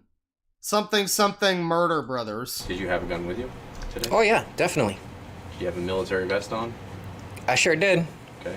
I had a military vest and I had a gun. Okay, what you've told me so far is perfectly legal behavior. Okay, well I haven't finished. So what took place when you had the military gun or the military vest and the machine gun. Is it a real gun? Do you have the gun? Oh yeah, absolutely I have the gun. What is it for a gun? What is it for a gun? Yeah. What kind Doesn't matter. I'm just asking. You guys get guns, right? Yeah, it's perfectly legal to have a gun, but... Okay. What is it for a firearm? What do you mean, what is it for a firearm? What brand is it? What is it? Who cares? Caliber? Who cares? Is it a machine gun? Does it make it illegal because I have a gun? Oh, jeez, dude. It's like... I know, I get it, you're crazy, you know, yeah, but it's like, come on. You can just try to cooperate a little bit with the just pleasant questions they're asking. I mean, it's not making you look better when you're all hostile like this, dude. No, it doesn't, clearly. So, let's move on. Who cares what kind of gun I have? Okay. Do you have the incident on tape? I do. Okay. Would you be willing to show us so you can clear yourself? No, hell no. You guys are not coming in. I'm not even gonna broadcast the tape. Hell no, I won't cave. I'm an outlaw. He's not gonna broadcast the tape. Does that mean we shouldn't be watching this right now? I can tell you this: that what you guys would do if you really want to solve this problem, is you go on down and you arrest Garrett Cornelius for the stalking incidents and the harassment which he did to me this summer. Now, there's a few names have come up, right? Garrett Cornelius is one half of the Murder Brothers, 0.5, if you will. And then the other one was the other video where he sounded like Morty. Jeez. He said in the description something about Stephanie Williams, and the cops were asking where she was, which again, very concerning. I'm wondering which one of these names, if either of them, would be the family that he was apparently stalking. Because there is some...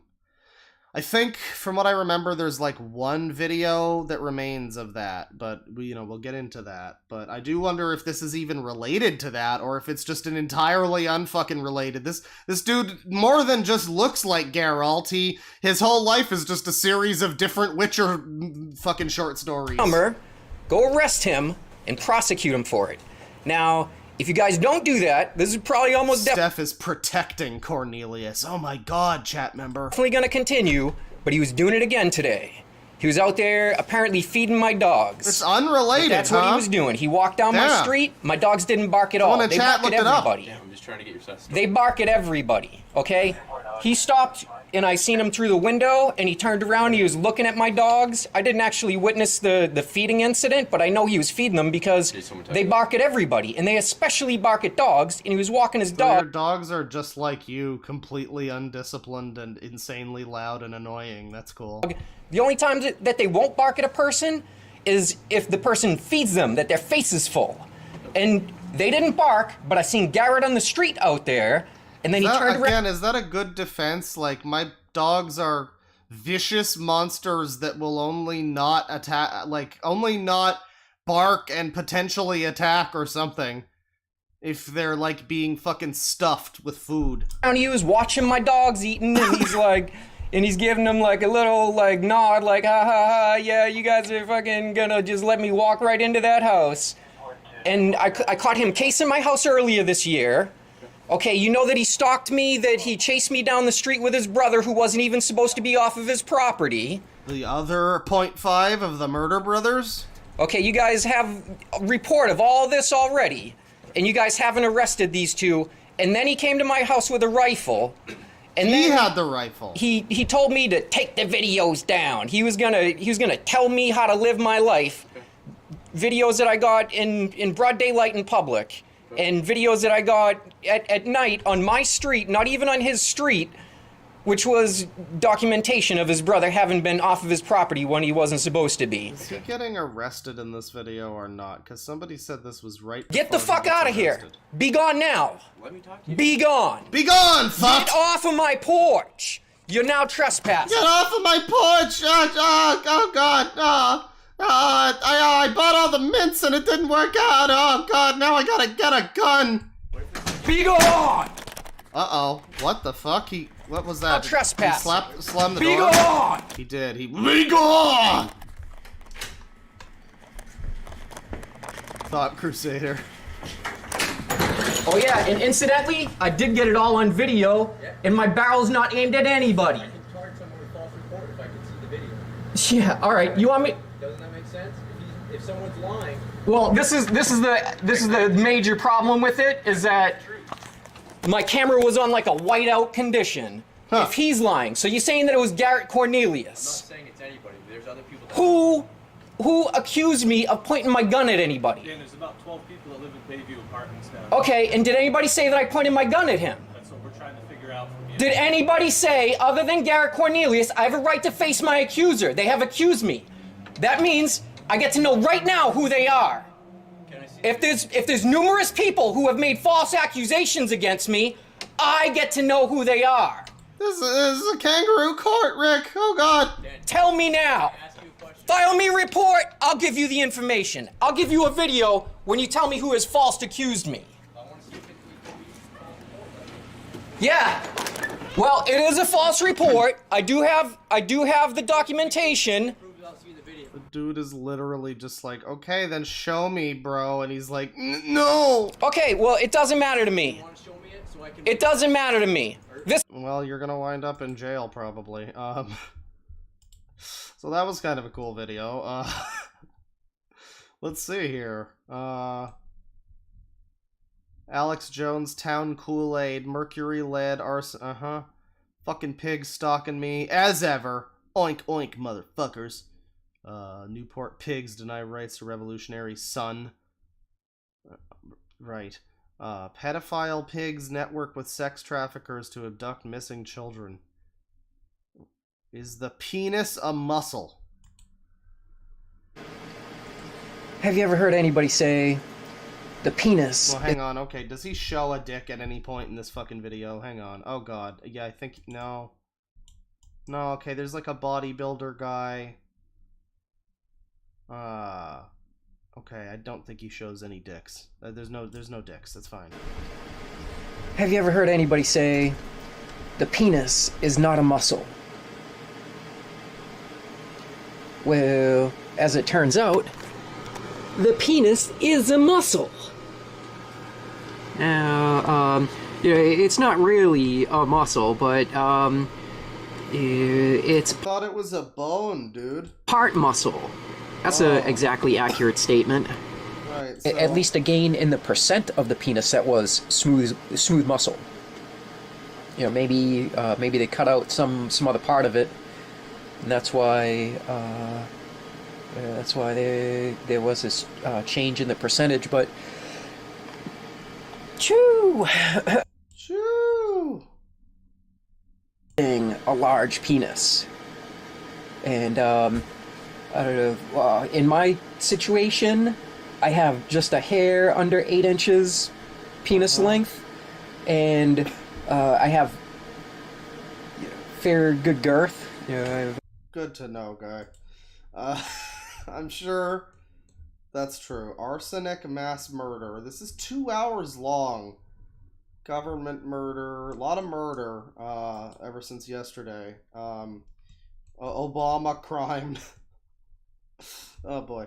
Nibiru fireballs. I saw that. YouTube screw up hides 5 years of all users' videos. Well, that's the least of our worries when it comes to YouTube. So, yeah, this was the whole thing. I think this might be unrelated, or... Actually, it might be, because this is about his fucking dog again. This is another insane thing that starts because of his dog. And this is the one that's linked on the Reddit. So before we get into that, maybe I'll look at the Reddit. Where was that? Daniel Vincent Kelly. And, yeah, who's this? r/let's not meet. Hello, just joined this Reddit because I finally want to tell people about this story. It's not the scariest it gets, but it fricked me up quite a bit. When I was little, I had a friend, Billy, blah, blah, blah. Well, essentially, the TLDR here is a possibly deranged man with a camera stalked and filmed me and my friend's family, threatening us and doing creepy things at night. And, where it links to the video, This is the most chilling part to me by far. Wait, what was this? The next weekend, we woke up in the night to a loud noise. We found his bike sitting up against the edge of the house on the property. We grabbed weapons and kept an eye out that night and contacted authorities again. They found Daniel Vincent Kelly and informed us of a YouTube channel he had. So yeah, this guy, for multiple, like, weekends and months, this guy has been, like, stalking these people's house. This is the most chilling part to me by far. The most harrowing videos have been deleted due to legal troubles with being non-consensually filmed, but a remaining video I found was this one, and it's the one that I was just about to play. It's summed up here by this Redditor as, he walks around and claims that a hole in their screen door, which I can verify never existed, has allowed their dog to escape and attack his dog. He claims that within just a few minutes, my friend's mother replaced the screen on the door and is covering it up, which is obviously false. The deleted videos still make me sick to think about, as there were at least 20 videos of him secretly recording us, some from long before my first encounter with him. One that I vividly remember was in broad daylight. He was just laying down behind a hill, holding his phone up over it, recording us, and calling me and my friend disgusting piglets as we played on the porch. At least 10 of the videos featured me, and almost all of them featured my friend. Some of them even had Kelly uttering threats, that's him, Daniel Kelly, which was terrifying. Sadly, I wasn't allowed over the following weeks, and I don't know how it really ended. I have never seen Kelly again, and I don't know if he ever got arrested or simply moved away. I wouldn't exactly like to search through his inactive channel now to find out. This was posted 3 months ago. And comment under one of his videos states that he passed away a few years ago. Dude looks absolutely deranged. Let me see. I found this. Oh, this is the obituary. This is the obituary. Daniel V. Kelly, April 4th, 2019, he died. So it probably wasn't COVID then. Daniel V. Kelly of Woburn, April 4th, died unexpectedly in Niagara Falls, New York at the age of 43. So he isn't even that old. He was just like fucked. Born in Woburn, Dan was the beloved son of John F. and Marcia J. Chamberlain Kelly of Woburn. He was a 1993 graduate of Woburn High School. He was in the Navy. After separating from the Navy, he took classes in computer science. He worked as a tech. I don't know if it says how he died. I guess it probably wouldn't. But it doesn't mention anything. Dan was the loving companion of Joy Wedent. He's got a fucking companion? Who the fuck? Okay. It doesn't mention anything about how he was a psycho, but it also doesn't say anything about how he died, so that's really not all that helpful, but let me take a look at the Reddit here.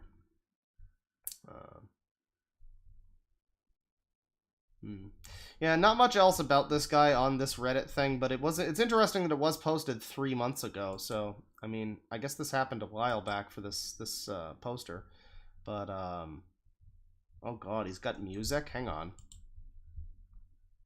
Oh yeah, that's right, we listened to a little bit of this last night, but I was drunk and I forgot.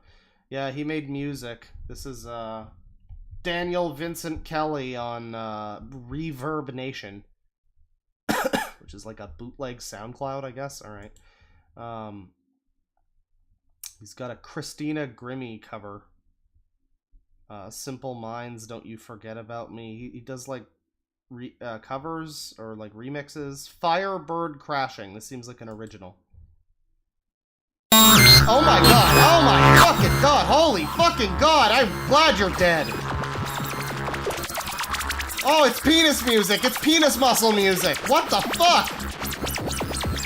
Kinda cool, though. But anyways, yeah, that's Daniel Kelly's music there. Not listening to any more of that. Yeah, we got the funeral home, the obituary. That's from 2014. It's a different guy. Yeah, not too much there about that, but this is the video regarding the screen door and everything. He's kind of ranting and raving at the beginning, going off about how they did him dirty. Okay, that isn't the case at all. What's not the case at all? Oh yeah, he's on 911, that's right. Right, and I told you, it's immaterial. It doesn't matter where I'm standing. It makes no difference to the call at all. What's important is I just called 911 to report a dog attack, and now you had me on the phone for how long has it been? What does your timer say there? Why have you not put me through? I'm trying to get through to the police department, but you're yelling at me.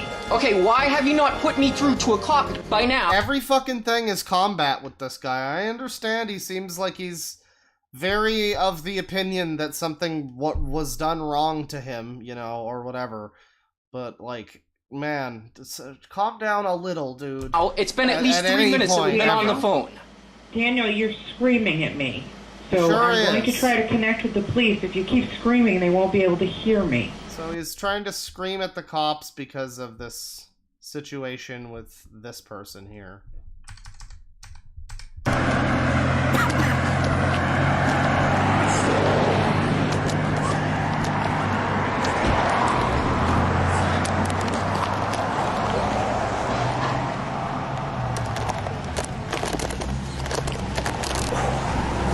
So there was just a person getting into that car on the street. I wonder if they're from this house. They don't seem to care that he's, like, snooping around, though. What the hell are you doing? Get off my property! I'm checking out why is this right here? How did he get out that door before? How did your dog get out the door?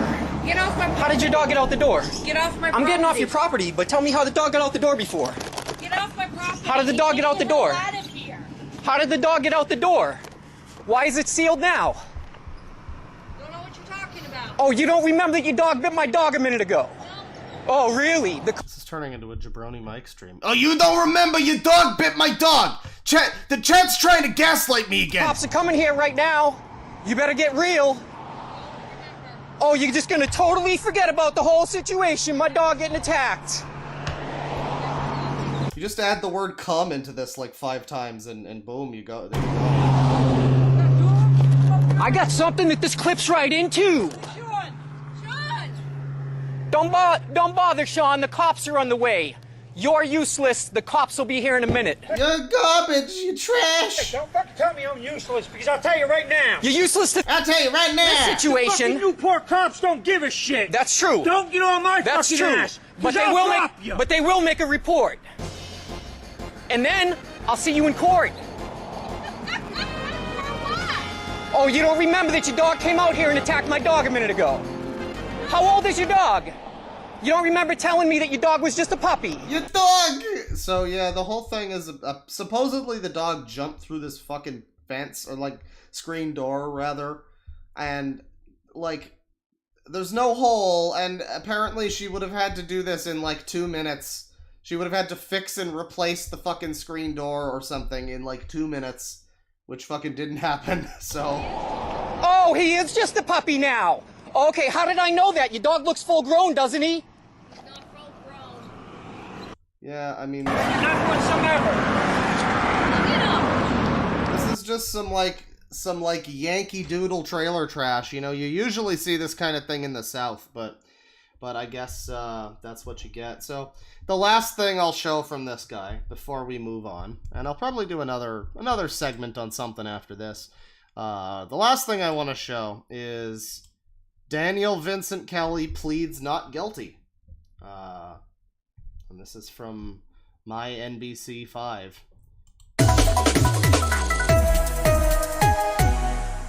Sex.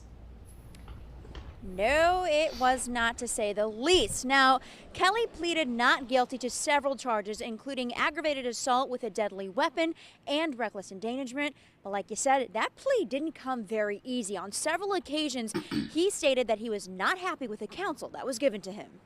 So he literally pleading not guilty was like something that took a long time to happen.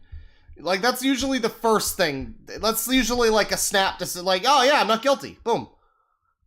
Like they had to get that out of him. They had to fight just to get a not guilty out of him. Here he is. Judge, we did receive a copy of the information affidavit. We'll waive a formal reading of that. Standoff suspect.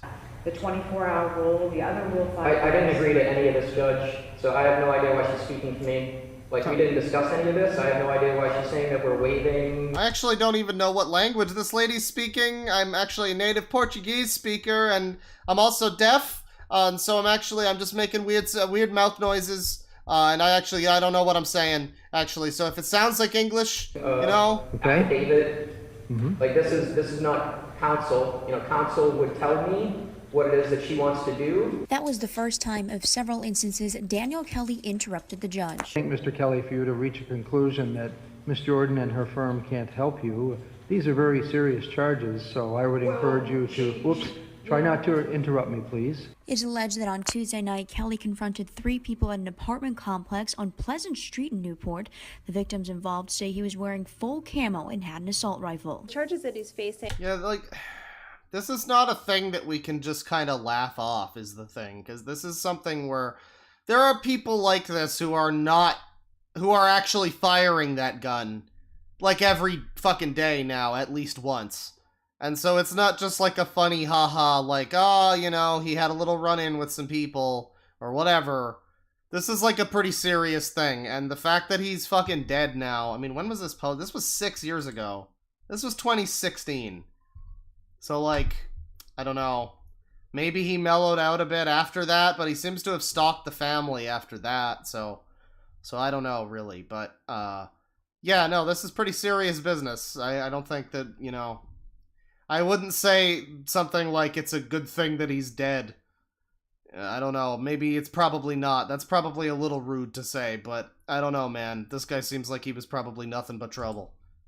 And speaking of nothing but trouble, dick noses. Currently are pointing a loaded assault rifle at 3 individuals and using the laser to point it at them and threatening to shoot them. The affidavit also alleged Kelly had an assault rifle, shield, helmet, and fatigues when law enforcement arrived. He then shut the door on police. They used tear gas. I think that was the video we saw.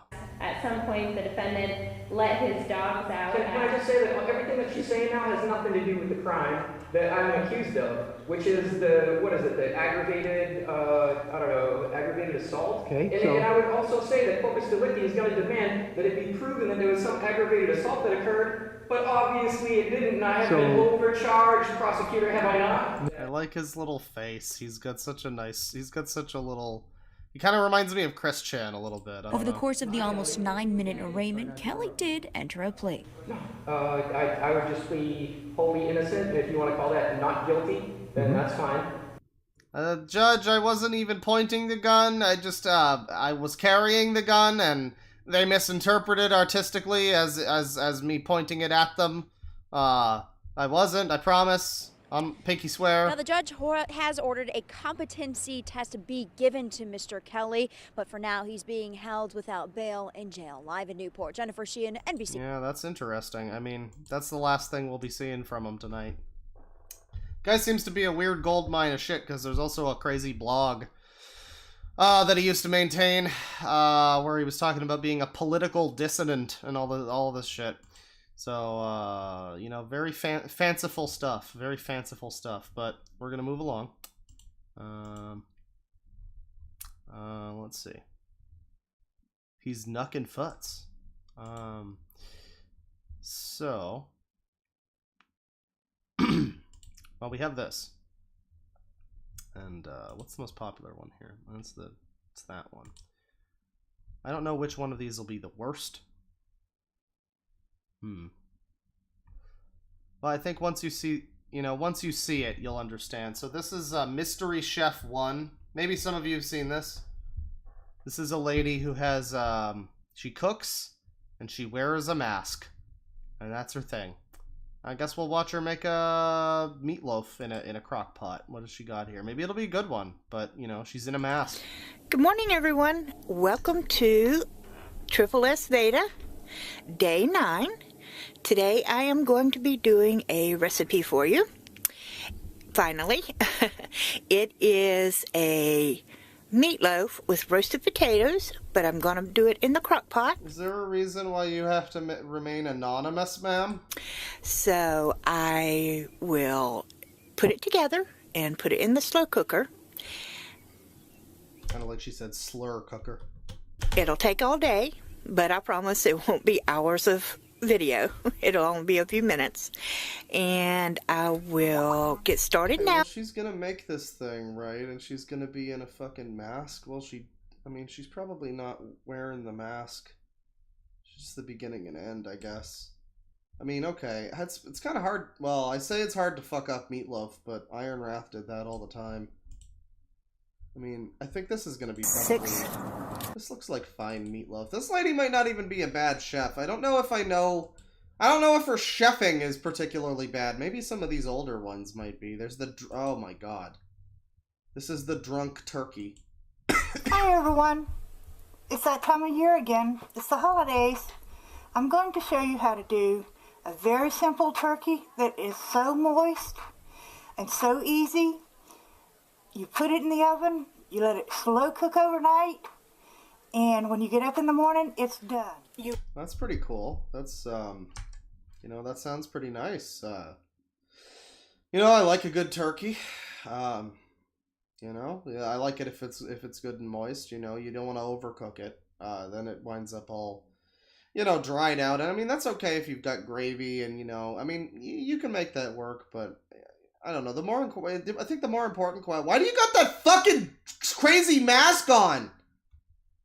What's wrong with your face? You let it slow cook overnight, and when you get up in the morning, it's done. You want to wash it off really good. Make sure you pull any little small pin feathers that might be stuck in there. Make sure you pull those out. Make sure you take the bag with the liver and gizzards out of the crevices. And the next thing you want to do is I use a baking bag. This is a turkey-sized baking bag. And I don't like the idea of shoving meat in a bag. I mean, I don't know. I guess it's fine. It's not like it's gonna ruin it, but it just reminds me too much of like it. It kind of looks like a head in a bag. Sitting in a roasting pan. But frankly, so does her head in that fucking mask. So, next thing, I have a whole stick of butter. I have it cut up in about 6 chunks. So what we're going to do with that, one piece at a time, take it and run it under the skin. That's true. That's what you do. You may have to push it a little bit. It might be that this lady is like an okay cook. She just happens to wear weird fucking masks, which I guess, you know, go off, queen, I guess. But run it under the skin, between the skin and the meat. This makes it super moist. You may have to tear it a little bit. That's okay. It's no problem. You just want it in there. Yeah, get it right in there. Super, super moist. Push it up as far as you can. Then put one by each leg. There we go. Then try to get one in the center. So, you know. And then you just fill it with fucking booze. Next thing we're going to do, add a beer to it. The inside. Really? Make sure you put the whole thing in there. Oh, it's like frothing out. Alright. Alright. Get rid of that. I mean, beer goes with some things. I don't want to say this would be bad. It might taste fine. That's just very bizarre, though. I feel like whiskey would work better with turkey. Now I want to try a whiskey turkey, actually. It's like a waste of a beer, but it's not. Somebody should make a band called Whiskey Turkey. Believe me, it makes it super moist. Beer chicken is good? Okay. Next thing we're going to do is add the spices to it. I have put about 2 tablespoons of salt, about a teaspoon of pepper. Wait. Of salt. I have put about 2 tablespoons. 2 tablespoons of salt? Like, here's the thing. I never understand why people use so much salt. Because it's like, there's other things you can use that flavor the thing that aren't, like, gonna like, blow up your fucking heart. You know? Like, salt's cool, have some salt, but have salt along with, I don't know, garlic salt and oregano. And, like, I don't know, maybe some of that's in here, but why is there 2 tablespoons of salt? And there's butter. It's probably not unsalted butter. This lady doesn't look like an unsalted butter type of lady. Of salt, about a teaspoon of pepper, a teaspoon of garlic powder, and a half a teaspoon of rubbed sage. I'm not about to say that the turkey is gonna taste bad. I'm not stupid enough to act as if this isn't gonna probably still taste good. But like the thing is like I get when people, you know, they cook with a lot of butter. I'm a fan of cheese. That's my thing. I'm not so big on butter or like bacon. I like a lot of cheese, you know? And so I like to fuck up some stuff with cheese. But like, you know, you don't even need that much cheese if you spice things correctly. You know, you can have like a broad flavor profile that's less unhealthy. Not, you know, while you're still eating meat like a man and not being a fucking bitch and like buying vegan tofu or whatever the fuck. But, you know, you don't need to spice it with 2 tablespoons of salt. You can fucking throw in some like basil. There you go. Boom. So, I'm just mix it up. You want to rub your turkey real good with it. All over the skin. Massage it in a little bit. Misogyny a little bit. I know it feels funky, but it makes it taste good. Believe me. You know what the biggest fucking scummy crime in the world is? It's the fact that they make a thing called poultry seasoning. And I've been told by multiple people that you're not supposed to use poultry seasoning with a turkey. I've been told that it's meant to be used with, like, the stuffing. It's meant to, like, impart the flavor of poultry onto things. But if you use it with the turkey, it'll, like, taste bad. And I've never tested it for myself, but I've always hated that when I heard that. I'm like, wow. That's a scam. That's just a fucking scam. Call it stuffing seasoning. Fuck that. A little more. Rub it all over the legs, all over the breast. And if you have any left, which I do, I try to make sure I have enough to go kind of toss it inside the turkey there. Alright. Okay, listen, here's the thing, right? We're making fun of this video, but this guy in chat just says he eats fucking peanut butter and cheese and jelly sandwiches, and that's like a lot worse. I don't know, this lady doesn't seem to be that bad. I mean, not even that bad. She seems to be pretty good. She's making a lot of food. Oh, this one looks great. I want this tonight. I'm making steak sandwiches later, but they don't have any cheese. I should have got cheese. Cheese is too expensive now, though. But yeah, no, she's making stuff that looks pretty nice. She's got a good, you know, a good variety of things. We got a turkey sausage thing. We got a baked fish. Banana pudding in a mug. Lots of, you know, lots of stuff. Not a bad chef. Just a very eclectic one with a weird fucking mask. She could maybe stand to cook a little more healthy, but, you know, hey, it's a fucking free country. As long as you're not destroying your food, I won't judge you too bad. Hey, you want to do something stupid and random real quick? Let's do something really dumb for no reason. So I don't know if anybody here has ever seen the video from Ralph the Movie Maker about Scorch's PFG TV. I want to watch just a little bit of one of these. I'm just going to jump to a random part in this episode, and we're going to see if it's funny. I just want to watch a little. Nothing gained a variety show. If you don't know, the best way to describe this guy is, I think Ralph called him, and he's correct. He's like if Eric Andre was unironic and real. He's like the kind of a pathetic, low-budget, like, attempt at a late-night show, and they have to, like, get hobos in the audience. It's a whole thing. Maybe this one will be Whatever fun. the hell we called it, I don't remember. That was last night already. Nothing for nothing variety show, and what a great time! Packed house at Auburn Pitch. Next thing up for them St. Patrick's Day.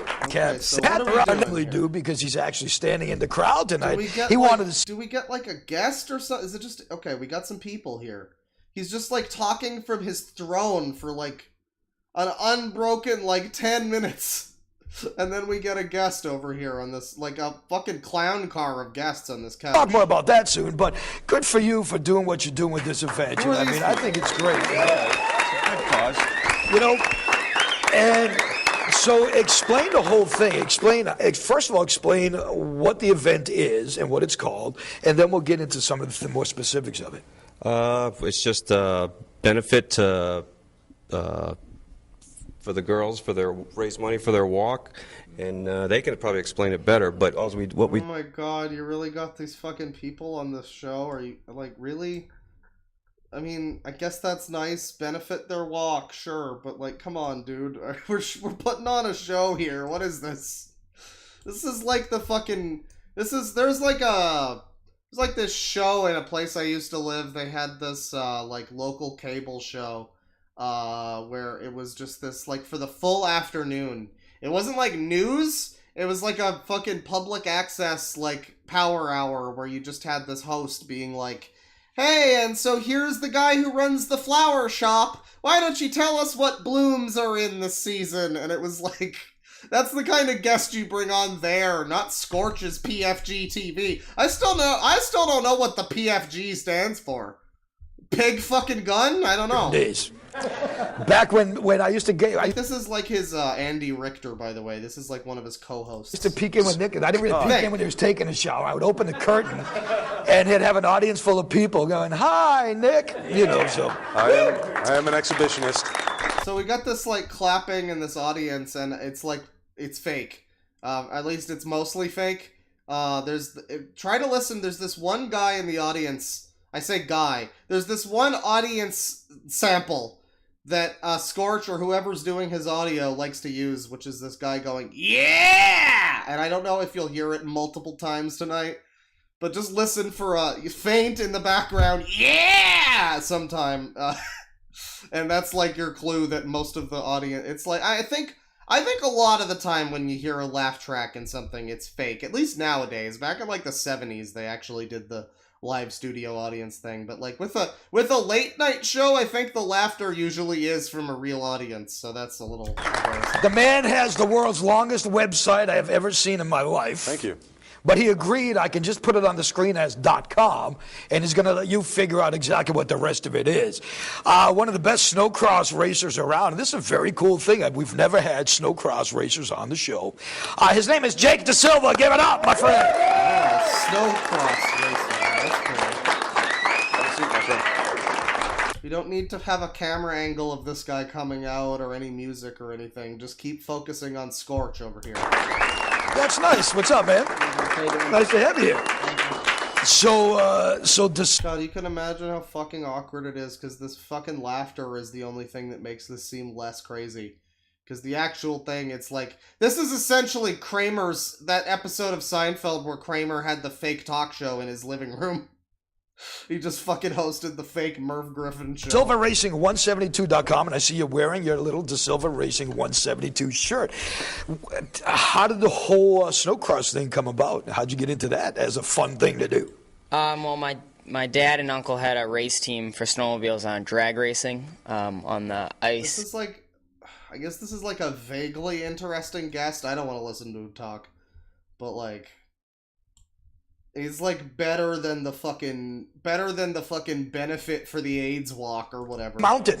Well, I don't have Scorch's money from all the sponsors, so Yeah. Okay, we're going to have to talk about that, Junior, right there. That's where this interview ends, right there. Yeah!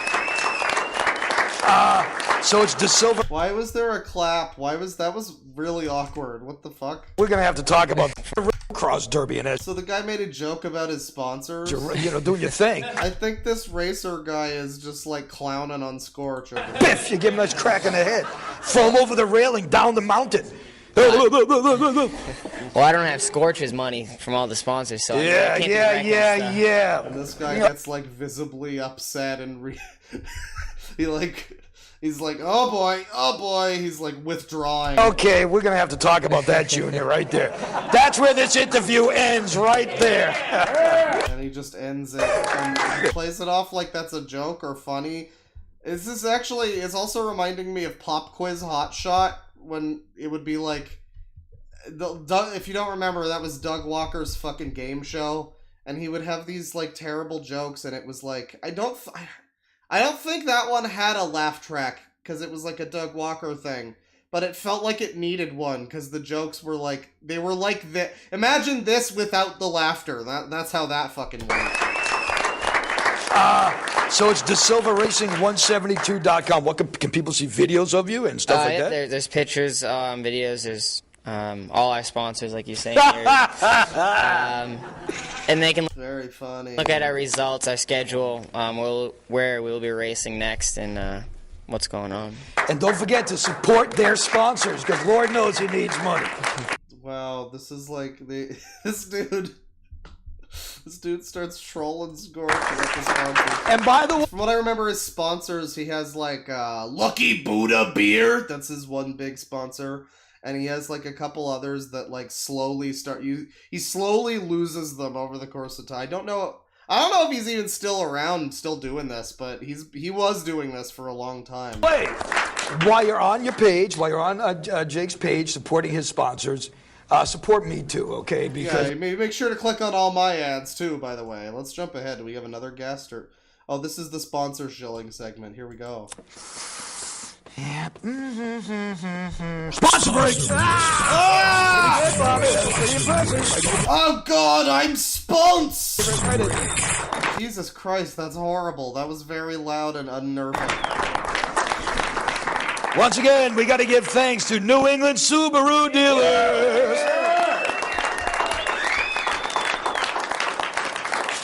My friend Chili's favorite car. Are you really sponsored by like a fucking car? Like a car dealership?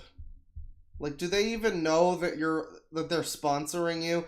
There was this guy who like tried to fucking join the server and like troll me or something, and he was just like an insane whack job who he did these fucking videos. He went after anybody who did like a lolcow channel or whatever, or like I think he made videos about Null and like other people like that, and he was like part of this group of people who at the start of all crazy people, and at the start of all of their videos, they had this like weird, they were all the same sponsors, and they were like, it was a weird rabbit hole. It was like the Texas Caregiver Corporation and like a bunch of other weird shit, and that's what this is reminding me of. Just like, oh yeah, we're sponsored by Fred.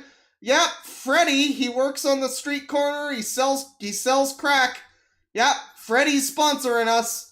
He needs money to pay off for his new earring he wants to get. Go buy some crack from Freddy. It's the Outback. That's our sponsor. Yeah. Only my private and personal friends know what that means. Love you, Chill. Just like I'd love the safety of a Subaru Outback. It's the best-selling all-wheel. The G9 is. Do you like Reuben sandwiches? Do you like Reuben? It's just a random restaurant that's like, yeah, fine, okay, you can put us in your thing. A tanning company. What are these fucking sponsorships? Oh yeah, there's this. It's with Amanda McCarthy in just a few minutes. Now let's do our final pub crawl on. Oh, we get a pub crawl. Wait, what is this? Who the fuck? What? Oh, this is like an upcoming performance, I guess. We can see Mama Kicks and the Whippersnappers. Nice. Drifting Sun. Fritz's Polka Band. You know, last week we had a band called Closer Than We Appear. They kicked it off. Still coming up, we have a band called the College Fund Band. They're going to close it. Next week we have the School of Rock doing Frank Zappa. They're going to like this guy also claims that he's like, you know, running all these shows or whatever, like at this bar. Oh, here's this. Frankie and Johnny were lovers. Oh, how lordy lord, how they loved. All right, well that's Scorch. That's fine. But actually, Scorch makes me want to watch a different channel that I am also reminded of. What the fuck was this channel called? We looked at this channel a while back. I don't remember how long ago it was. It was, oh, you know, I'll just do this. So, a while back, I think it was in like September or something. People told me to look into this guy named Mark Gormley. And Mark Gormley has a lot of fun music videos where he's flying in space and stuff, and it's weird. And they're all they all tie into this channel called The Uncharted Zone with Phil Thomas Cat. And this is like if Scorch's PFG TV this is the Chad Scorch, basically. Scorch is the Virgin Scorch is the Virgin Uncharted Zone, and these guys are the Chad Scorch, if that makes sense. So this guy's been doing this like weird talk show thing, this super low budget like Florida public access talk show since like the 70s or something, or even longer, I don't know. But yeah, and they do these like music videos, and I don't know, they've got some that are like older here. You can see Uncharted Zone episode 185, and this is a long time ago, it looks like. Flashback episode. This is like back in the old days. The Uncharted Zone. Hi, Phil Thomas Cat here. I'm out here to just kind of check on the value of my guitar. This is the Pensacola Guitar Show, the annual one. Sir, speak up! Music is sponsoring, and I'm really excited to be here. I assure you. Sir, Steve Vias! There's several of the songwriters it's overpowering you, I can't hear you. For the Frank Brown International Songwriters Festival, I tell you, it's been coming into one big worldwide Gulf Coast. Bro, event. Jeff Beck is back there. I cannot hear you, dude. Yeah, I mean, there's like music, and you know, it's like this is like Vinny's Comic-Con videos before they were cool. Yeah, I mean, he's got birthday greetings. That was like an old one. You know, I'll just go by popular. I mean, the most popular is going to be Mark Gormley, but then you got stuff like this. 80s survivor, Phil Thomas Cat here. And this next music video I've been working on a while. Now the song's about a sidebar at the 2001 disco nightclub back in the 80s. The Enterprise Room was a more intimate part of that club with booths and a live band. The song's dedicated to Welfare Wednesday, which was the night that everyone went out with a pocket full of quarters because bar drinks were just 25 cents. Oh, he's gonna get you. He's gonna get you. I really love the photo edits. I mean, it's really special stuff. It's easy to just not even, you know, because I've seen these before, so it's like you don't even think about it twice. But yeah, I don't know if he makes all of these, but they've been pretty consistently like this for a lot of the run of this show. So it was a fun place back then, and this music video actually takes you there. It's like a time machine. Oh no, I'm gonna be declawed. I shouldn't have clicked on this one. That returns us to those wonder years of the 80s. Here's the Enterprise Room. Oh yeah, the Enterprise Room. Yeah, in the 80s. Here it is. On the Uncharted Zone.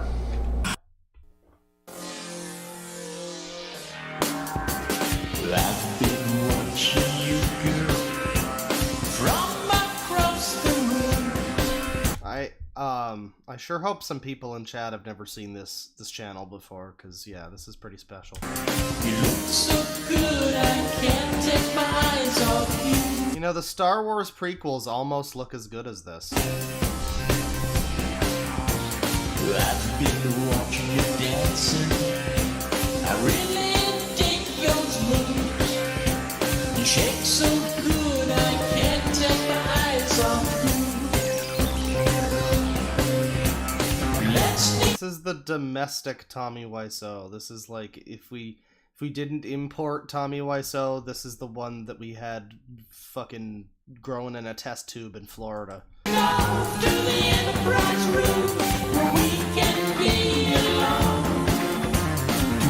this is all just about how much he liked having sex in the 80s.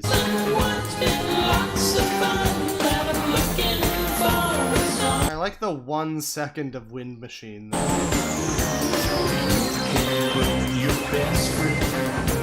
There's always room for two. The high fives are on the There he is, it's Mark. There he is. I love the way he gets like, oh, and it's like his co-host guy. I remember this dude, the guy who looks like Satan and frequently dresses up as Satan in their productions.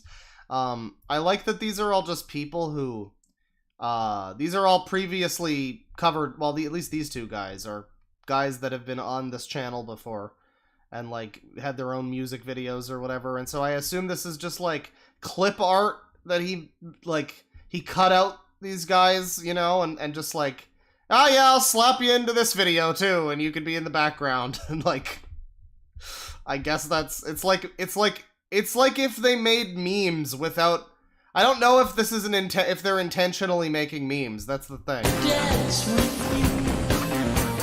I've been dreaming of you since you walked in this place. It's welfare Wednesday specials, girl. Have a cloud in my good taste.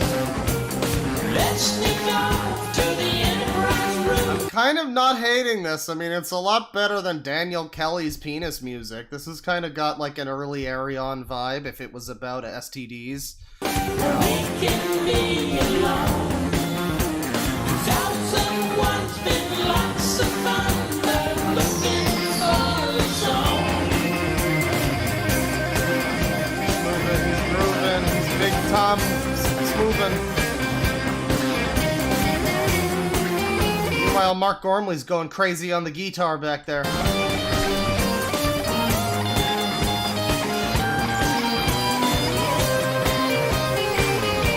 Oh, wow. Yo, that's a good solo, actually. I mean, it's not like a, I don't know if you call it a solo, it's like a little fill or something, but that's a nice little melody. I like it. There's somebody in chat who said, all the music these guys make is unironically good. The music videos are just insane. And like, I don't know if the music's all good. Some of it is a little silly, but I do remember the last time we looked at this, the general takeaway was, yeah, Mark Gormley's not too bad. He's like, from what I remember, his thing was, he's saying a lot like this. He kind of had like a high-pitched kind of thing a lot of the time. I don't think it was all the time, but he kind of did that, and it was like, that was a bit annoying. And there were a few that were kind of bad, but there was that one guy who was all sweaty. Oh, that was a bad one. But some of them have decent little guitar solos or whatever.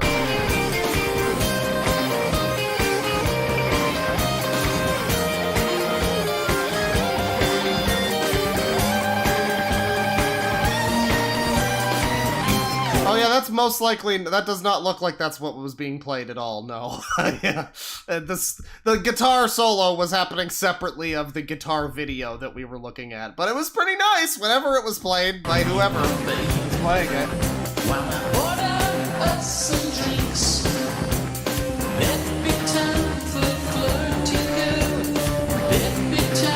Why does the fucking, okay, they must have like a table fan like on an oscillator, and so every now and then it passes by him and blows his hair a little bit, but like, it's not great, dude. If you're gonna have a wind machine, you gotta have it on the whole time.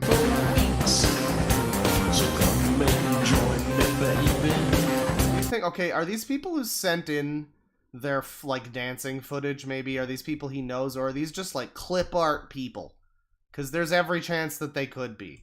This could just be like when Brutal Moose has like a little chef guy who goes like, ha ho, and gives a big thumbs up.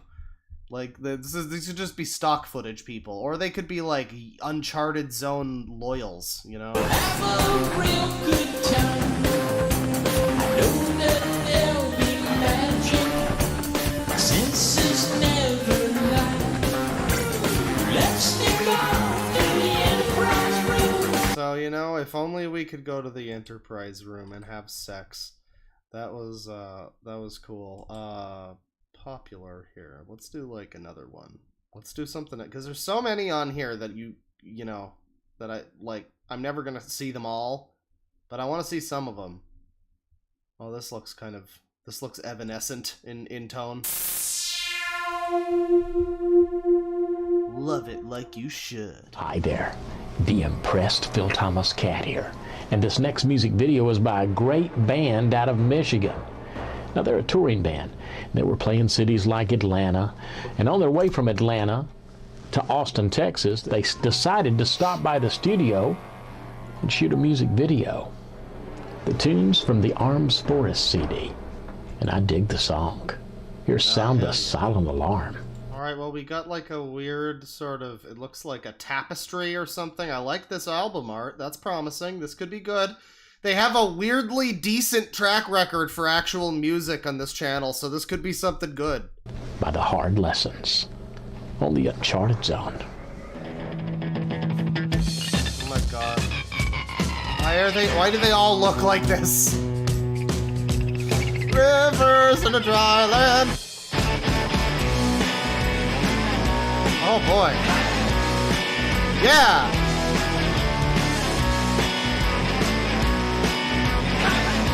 I mean, it's just like indie station music from GTA 4.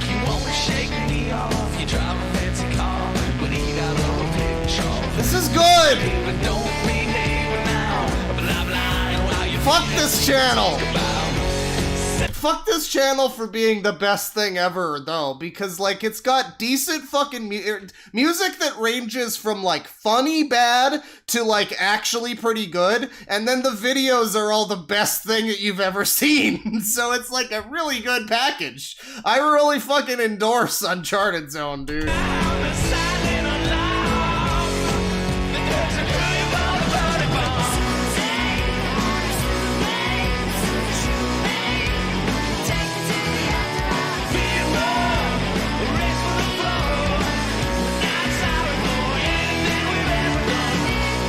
I mean, I'm not gonna listen to the whole song, because I would just listen to it and not say anything, and that wouldn't be transformative content. So that's a cool song. You should go listen to it on your own time. I like it.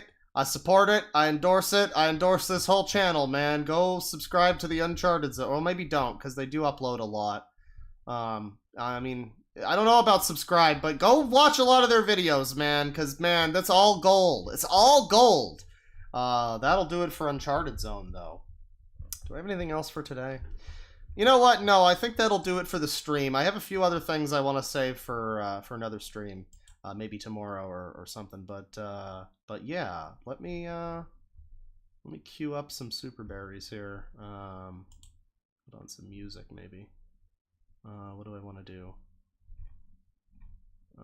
Let's see.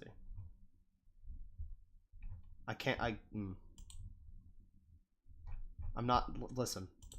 I'm not playing Persona music again. We're gonna do oh, you know what? Sure, Phantasy Star Online Blue Burst soundtrack. Why not? Fuck it. Fuck it. Uncharted Zone, baby. Oh, that might be too loud. That's fine. That's fine. $2 from Victor Martinez. Is that a JoJo reference? Listen, JoJo's got some good music. I don't love it as like an anime or whatever. It's a little bit, I don't know. It's not as good as like a One Piece. I don't know, but it's pretty cool. I know they're hard to compare, but they're similarly wacky and have like lore and stuff. I don't know, but I don't know. JoJo's a little too silly sometimes, but I do like the music sometimes. $5 from the Numbskulls. Why the hell is Hitman 3 not working? Whatever. Good luck tonight, Claw Dude. Thank you. Good luck getting Hitman to work again. I gotta say, I like that they call it Hitman World of Assassination now, instead of like this awkward... The fucking recent Hitman games are so... It's not even IOI's fault, because they're just the people who made the game. It's all the weird publishing, where they fucking made it Hitman.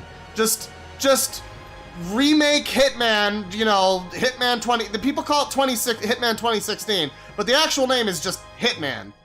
Even though there already was, well no, actually there was a Hitman codename 47. I guess technically that is the first game in the series just named Hitman, so it's actually fine. But then the second one is called Hitman 2, which is absolutely not fine because there is already a Hitman 2, and it sucks.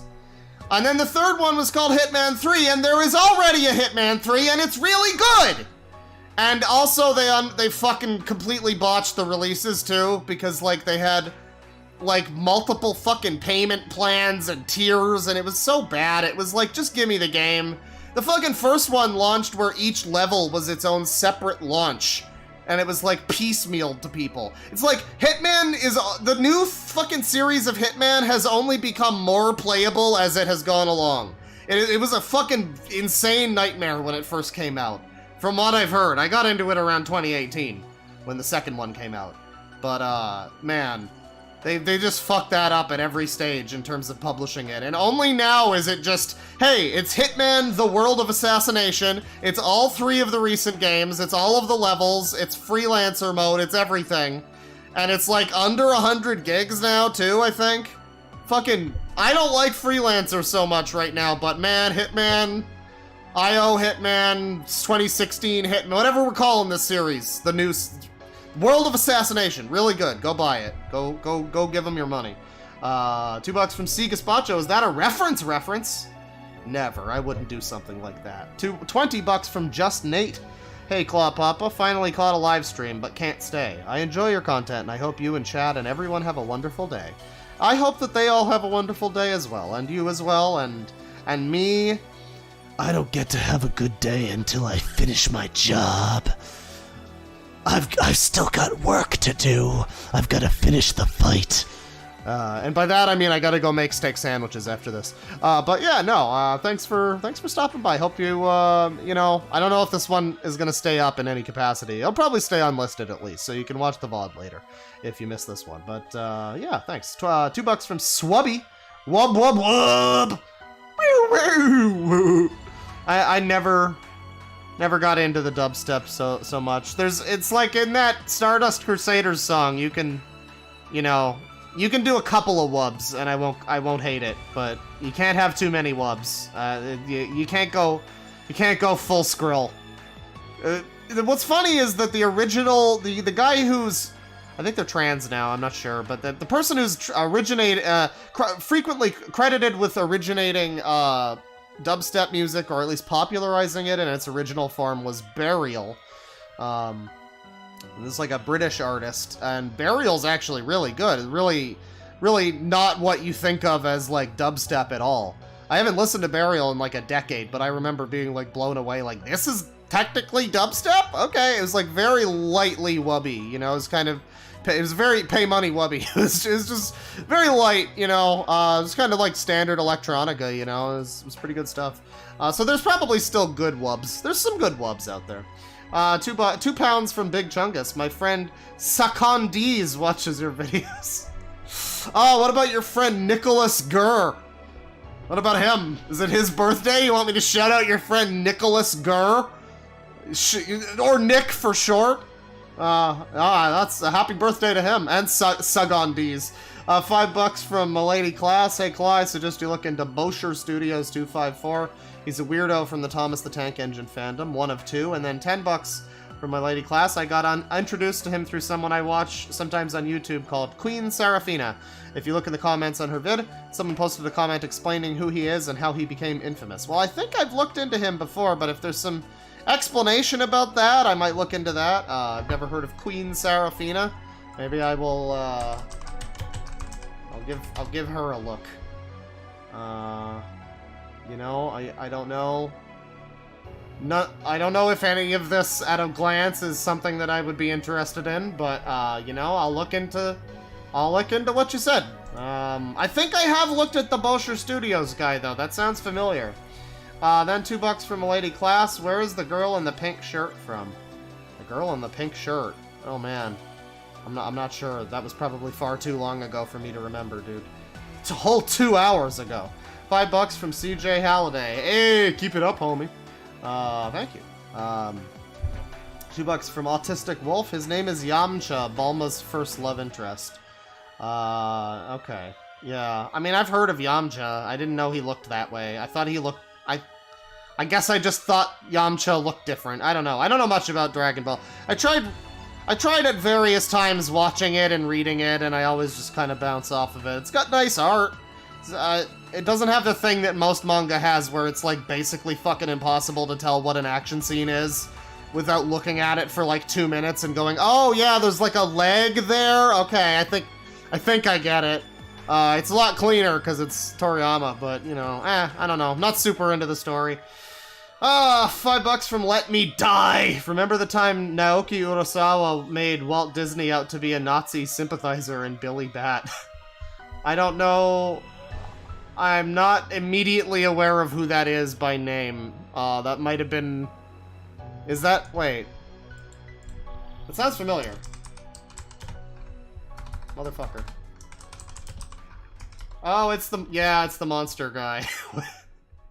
It's the monster guy, right. And, he made Walt Disney out to be a Nazi sympathizer in Billy Bat. Well, that's nice. I mean, that's a long-running, you know, that's a long-running rumor, I guess. So it makes sense. $30 from Piles. No message, but thank you very much, Piles. $10 from Kate. These religious people who flip about anime, Pokemon, D&D, and the like are really telling on their own lack of faith. The lack of self-awareness is hilarious. Yeah, I mean, you would assume that people who have faith, I mean, I assume that a lot of people who, you know, believe in God, their belief, their conviction is, like, strong enough that they're not gonna be like, oh no, magic, oh, Harry Potter, uh-oh, I'm not a Christian anymore, oh, it's like, I don't know. The lack of faith, like, what, God is so weak? God is such a weak fucking ruler that he can't handle Sailor Moon existing? Is that what I'm supposed to believe? You know, it's very silly. I think if God is somebody to be worshipped or whatever, then at the very least I should think that anime is not gonna be a problem for him. I mean, but on the other hand, My Little Pony is something that would be... If God detested My Little Pony, that would be pretty great. $10 from GZ Fuse. Here, take my money, see you later. Alright, bye! Thank you. $10 from Steadfast Apparition. Can't show YouTube on YouTube. What a world we are stuck to. Yeah, well, YouTube's whole thing is that, like, it has the algorithm, it has the bot, so, like, the bot will weed out any videos that are offending. Except it doesn't do that for, like, a lot of older videos, so, you know, if you find an older video or, like, some obscure video where some guy's getting naked in a shower, you know, my channel has eyes on it. That guy doesn't, so YouTube would be like, oh, wait, he's showing this? Oh. And I don't know if they'd even get rid of the original video, but they sure would get rid of mine, because people are actually watching it. Yeah, I mean, I guess I kind of understand the logic a little bit, but not much, not usually. And also, I mean, the vast majority of... I mean, the ultimate irony is that they're never gonna... It's like the anti-piracy shit, like De Nouveau or whatever. The more they try to... Oh, you can't swear, you can't say this, you can't say... You're not stopping the people who are posting Hey Arnold full episode playlists filled with fucking titties and vagina surgeries from Thailand or whatever. You know, don't look that up, by the way. Don't look that up. But if you do look up, like, Hey Arnold or any other cartoon full episodes and then set it to playlists, which you should not do, I don't endorse it, you find a lot of fucking stuff. A lot of stuff that's a lot more sus and shouldn't be on YouTube more than me saying the word cunt. But anyways, $5 from my lady class. Hey, did you know about how Brad Taste in Music got hacked? Also, thoughts on the Cyrus situation. I don't know who Cyrus is. I don't know. That's unfortunate to hear for Brad.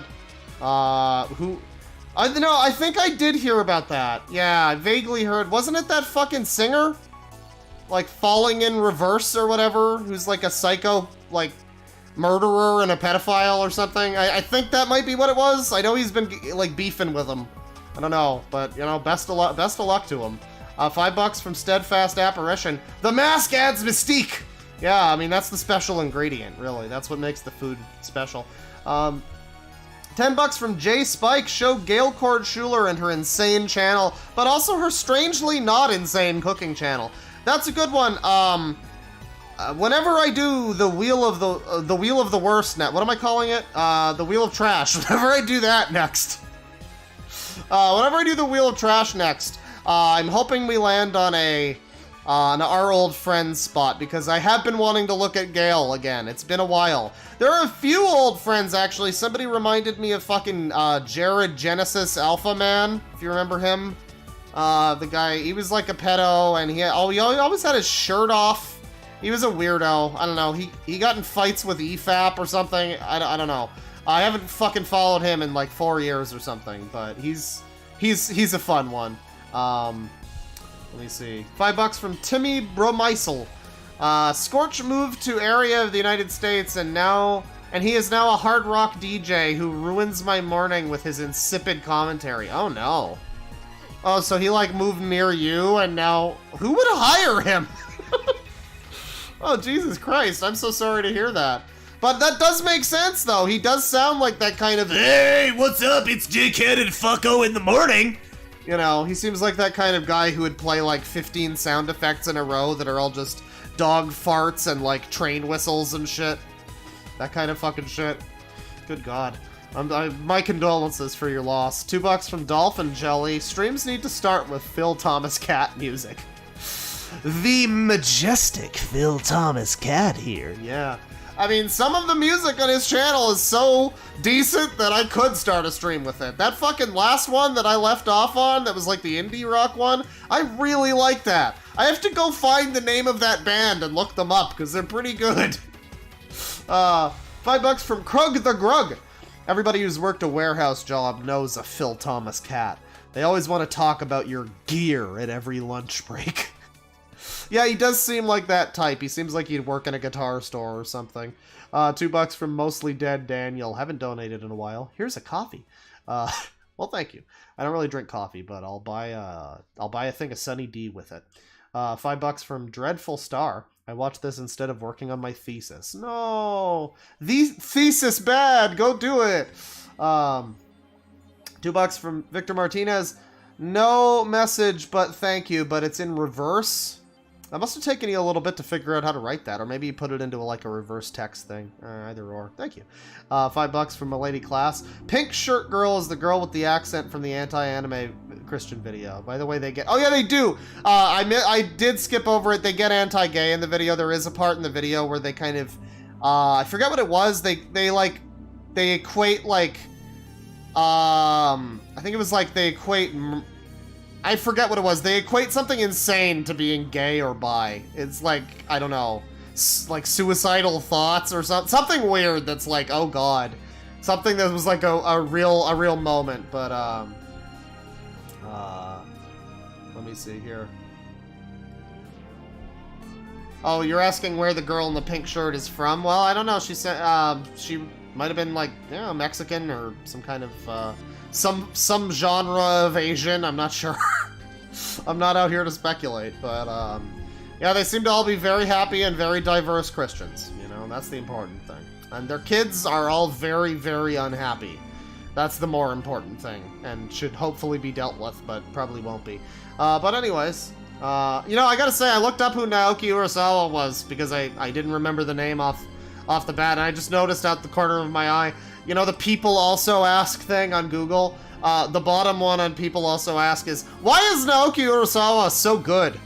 I like that. Yeah, he is. By the way, don't watch Monster, read Monster. I know everybody says the manga is better, but it's literally the difference between, like, I don't know, I mean, it's the difference between, like, an old black and white movie and, like, the kind of lame remake that has color and it doesn't get the tone right. I had only ever watched it, you know? I'd only ever watched it, and then I caught up on where I was in the anime, started reading the manga, and it's like, oh my God, all the shadows, all of the shading, and like, it was a completely better, it was just 100% better.